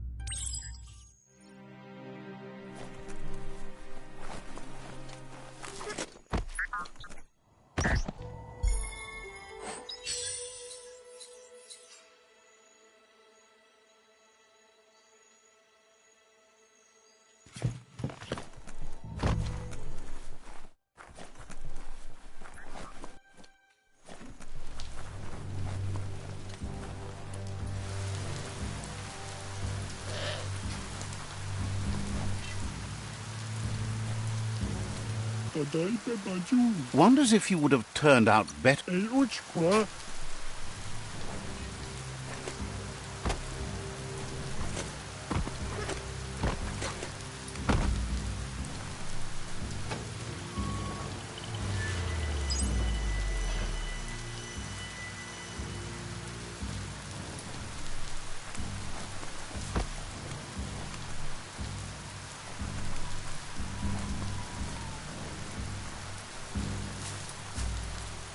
Let's see.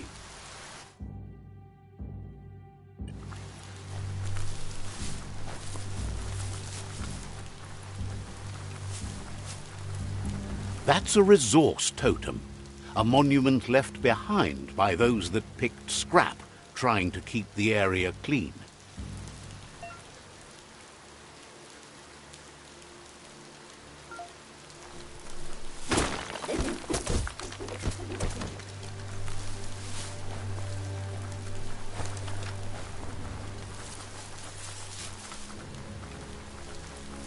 Welcome to the Surf Archipelago, where the horizon rests on the surfy goo. Might as well just dive in that rain and get wet. Another chug tunnel. Watch out for oncoming chug-chugs.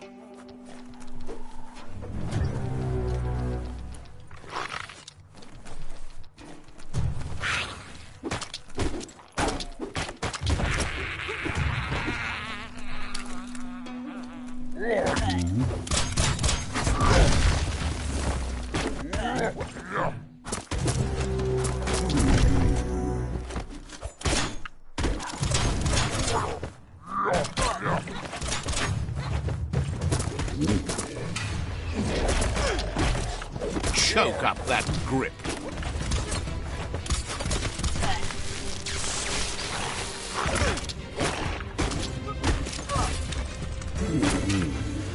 You're fading.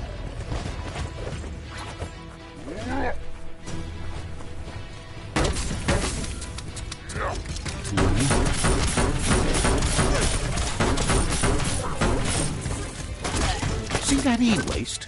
You could use that for sure.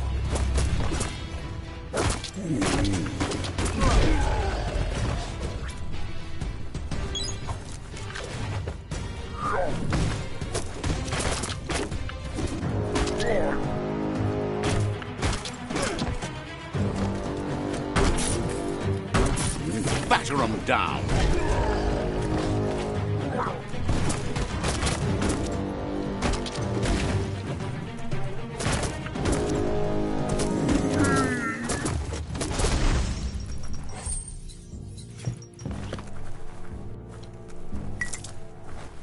Sure useful.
Any kind of protection, you take it.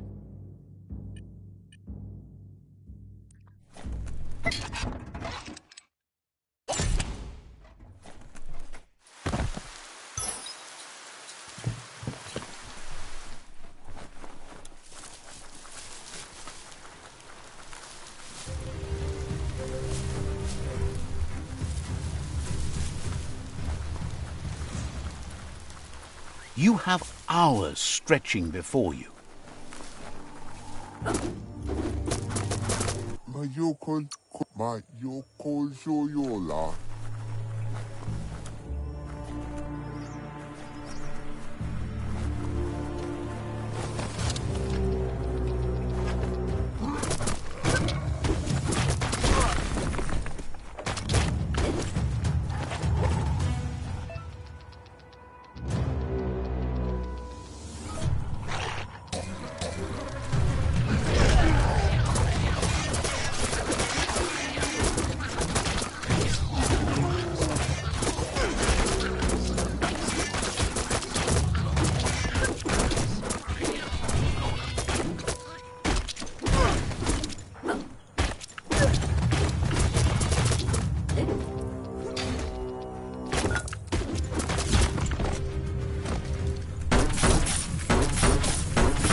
There's a serenity about this spot.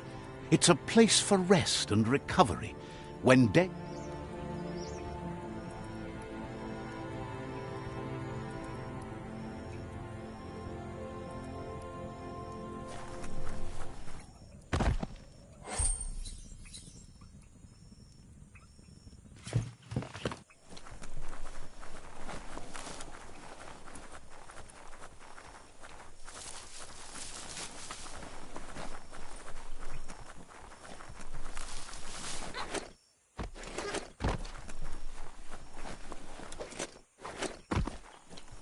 The Mitomop outpost. The Myriad tribe meditated here long ago.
Let's see.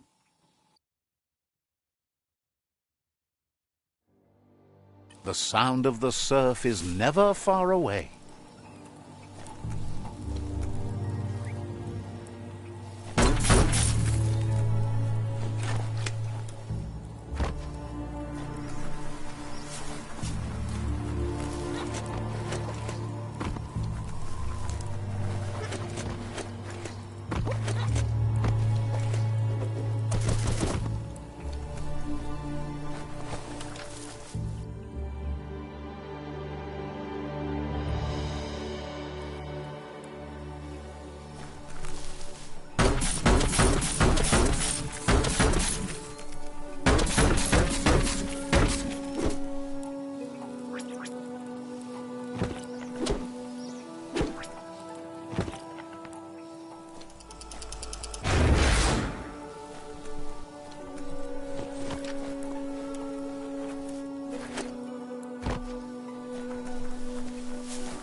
Says they've been waiting for you. They're ready to bring... Nambuche, He says you... Saluku Talanyaya Osu. Says scouts spotted a moth nest close to the outpost. If you destroy that, the moths should infest the place, looking for a new home. That's the idea. If everything works out as planned, the moths should cause a buzzing tumult.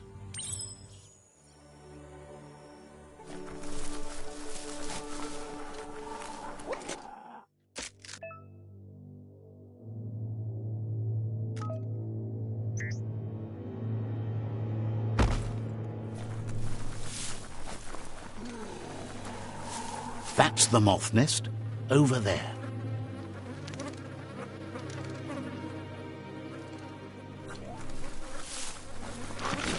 Just get to it and destroy it.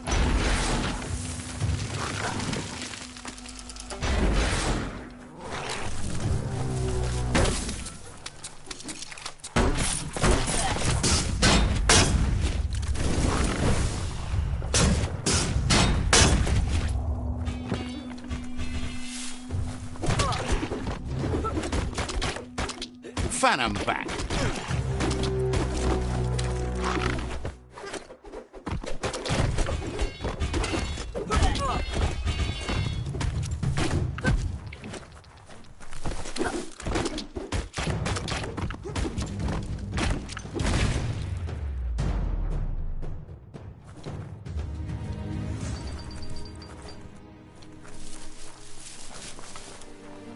Be careful down here. Easy to get trapped.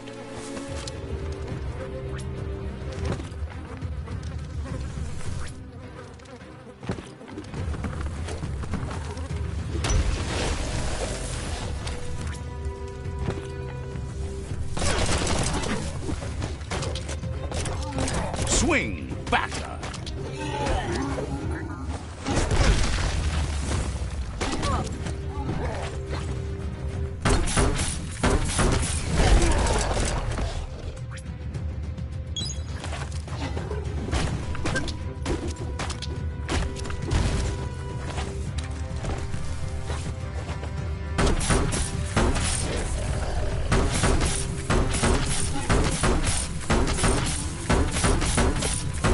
Right between the eyes.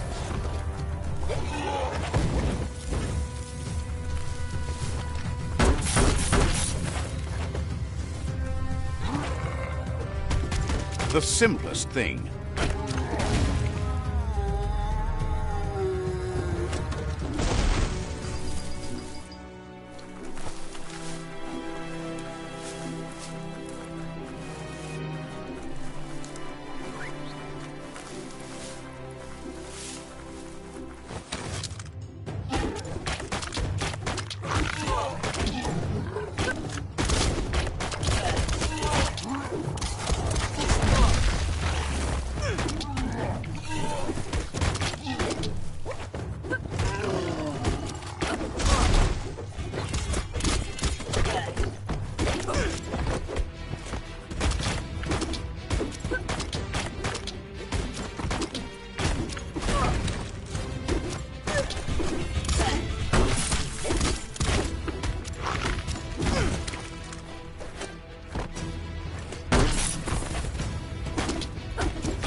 Nice work. No more moth's nest.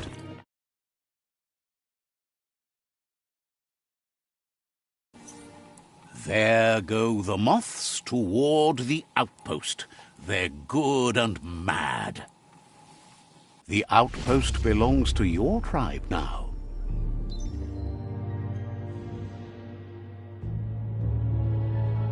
He says you made them weaker, but they won't give up. Your Sifu thanks you. Your tribe is growing stronger.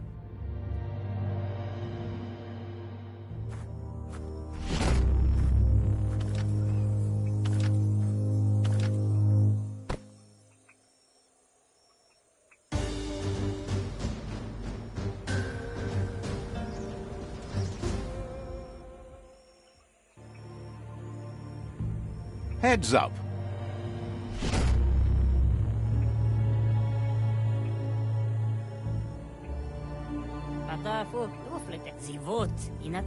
He says you did a great job capturing the rival's second outpost.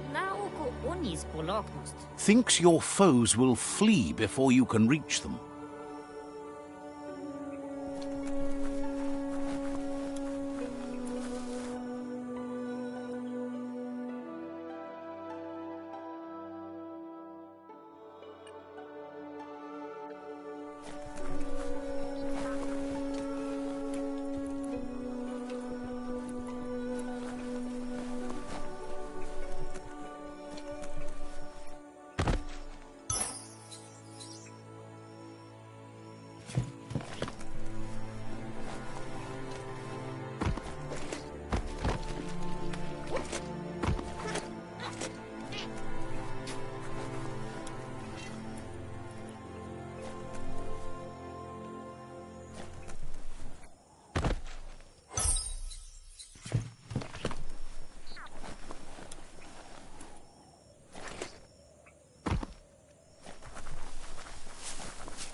Will you be the hunter or the prey tonight?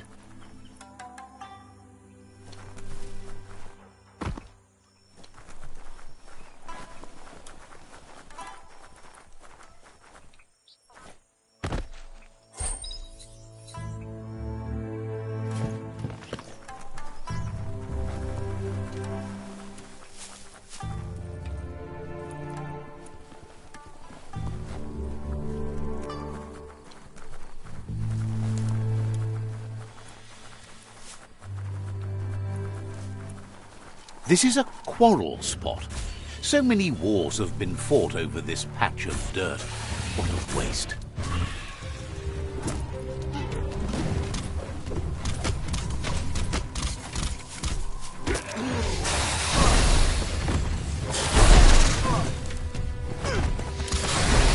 You've already drained yourself.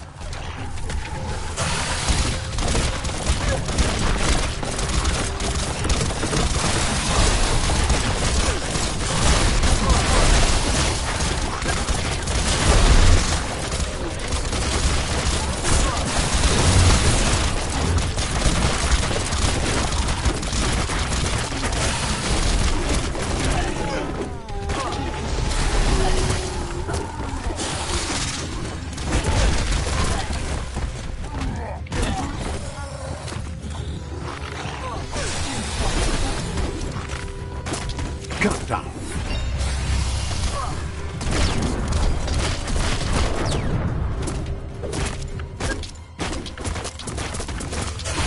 Switch crack! What a great sound!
Blackness covers the world like a blanket.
Says the Netrit.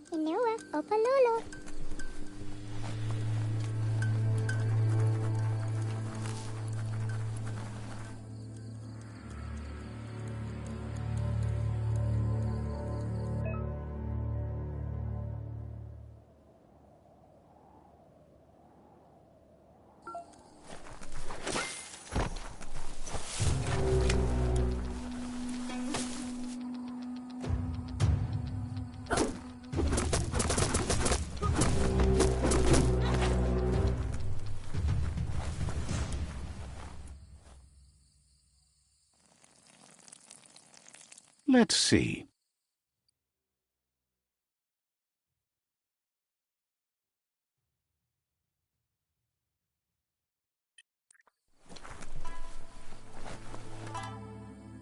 There's the Sovereign who runs this outpost.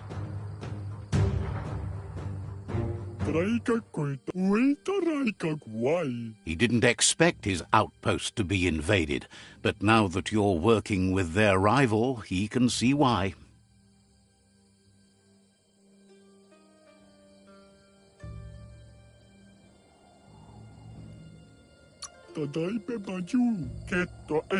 He'll fight if he must. He wished for another solution to the conflict, but it seems he has no choice. It's their last line of defense. Once their guardian falls, they'll surrender.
The outpost belongs to your tribe now.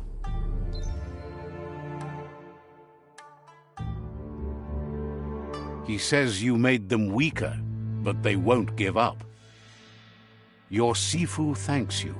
Your tribe is growing stronger.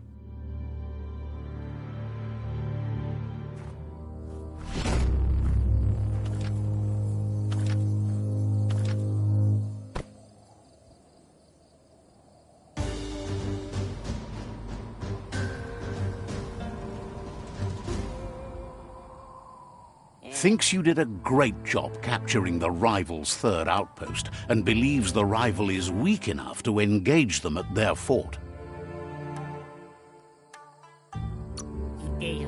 Says they won't stand a chance against you.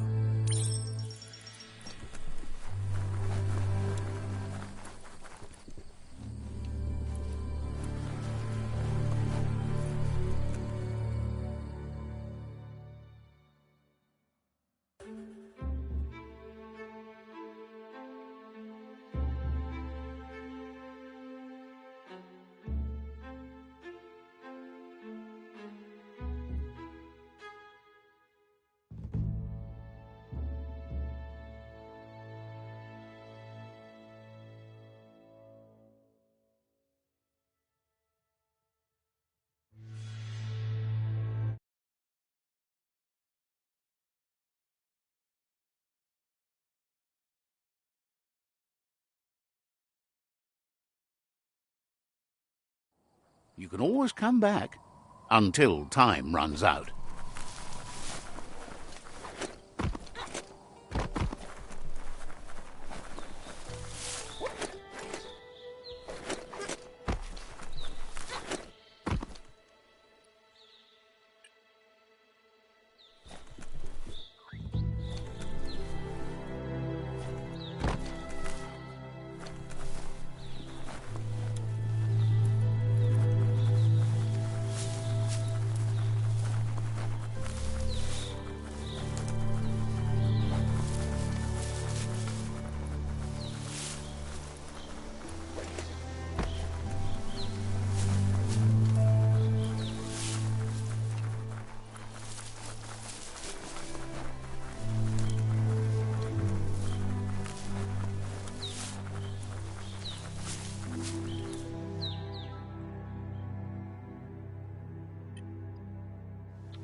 That's the Myriad Tribe's fortress.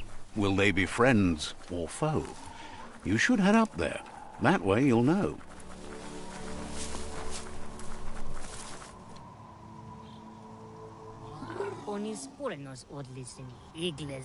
This is the tribe's last stand. Conquer this fort and that'll be the last of the resistance. The tribe will be under your command. He says you'd better be. The plan is to fling you over the wall with a sling lobber. However, he wants you to secure a hard hat first, should anything go wrong. Explain.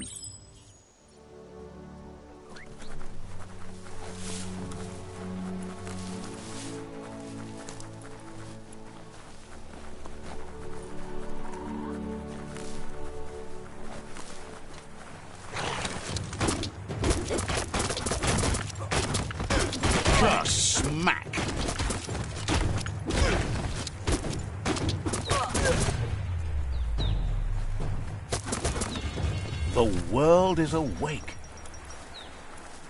That's the Myriad Fort.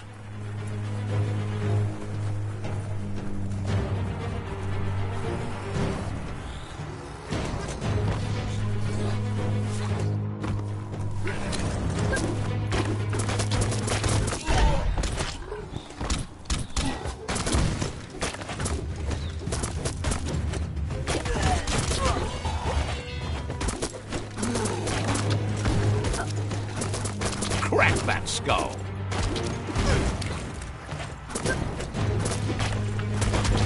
Well placed.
Let's see.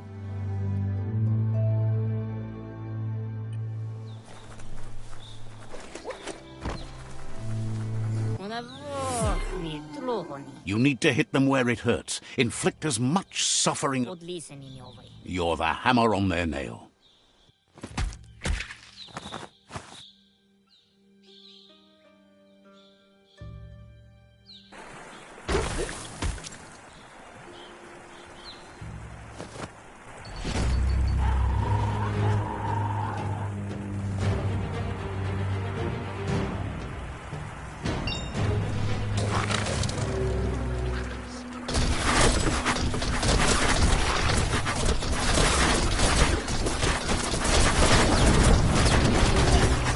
Swing like you mean it.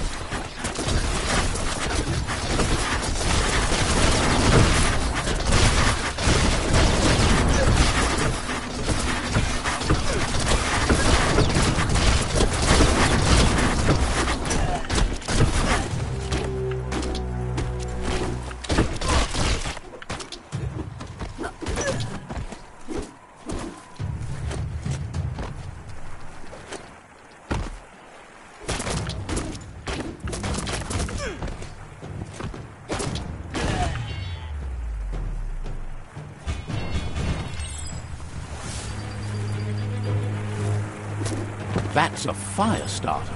Daytime means the clock to nighttime is ticking.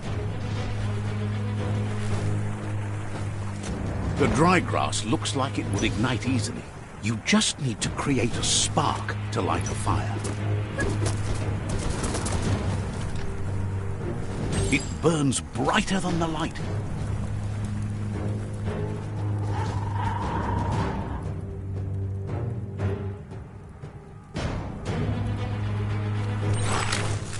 Rack 'em and crack 'em.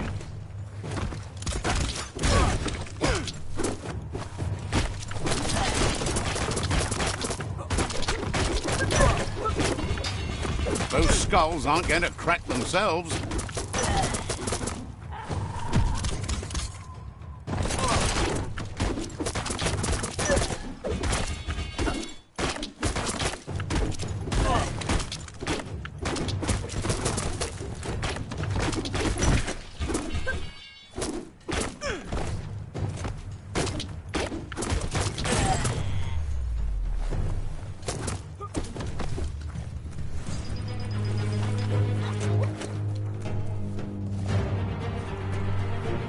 That's a pyro sizzler right there.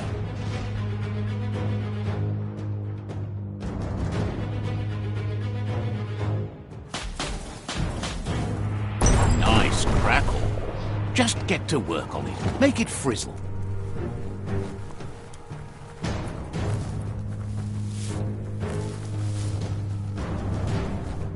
The wire claw looks like it's strong enough to pull down a gate. But you just need to aim straight, shoot and pull, and the gate will come down. Myriad tribe act on understanding of the greater good and a code of honor. They believe uniting the tribes is the only way to restore the peace. Anybody home? Sibi? Get a work.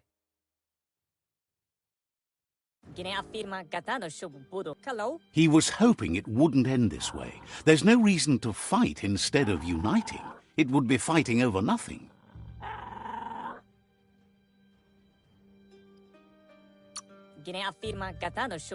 He'll fight for whatever shred of hope he has left to unite.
The rival Sifu is defeated, and the destiny of their tribe is in your hands.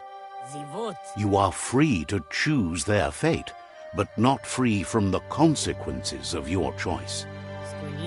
He'll leave it up to you to decide the fate of the rival Sifu, but you either stay true to the core. Ending him will make him forget the hard fate that has been put upon him. This punishment is justice for the unjust. And with that, you're spinning your own fate, good or bad, never to be undone. One by one they'll fall, until everything is brought into subjection. He wants you to focus. These are the new rival outposts your tribe needs to take control of.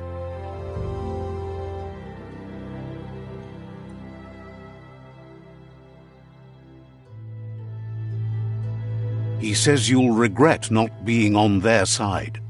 The only way you'll learn their secrets, Wung Fu and the tribe weapon now, is if you defeat him. And that will never happen. Your Sifu is pleased. Your help sealed victory and the destiny of the rival tribe. But he's still eager to seal the fate of the world. It's just a matter of time before the tree will fall.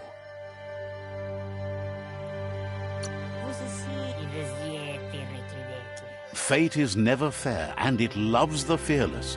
It's your duty to make one thing happen instead of another. What leads to what and what destroys what. You've grown so much stronger than when you first met. And now, the tribe relies on your strength to take on the remaining rivals. He meant that everything that has happened to you has only made you stronger.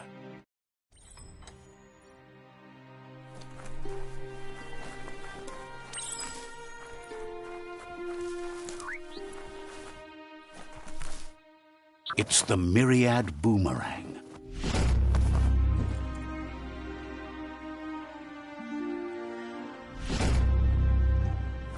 This story is about a hero.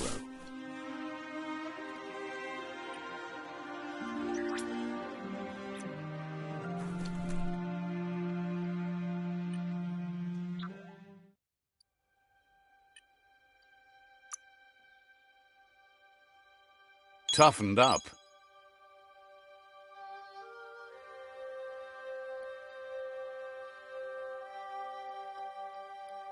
You've been working out.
He knows things that you need to know.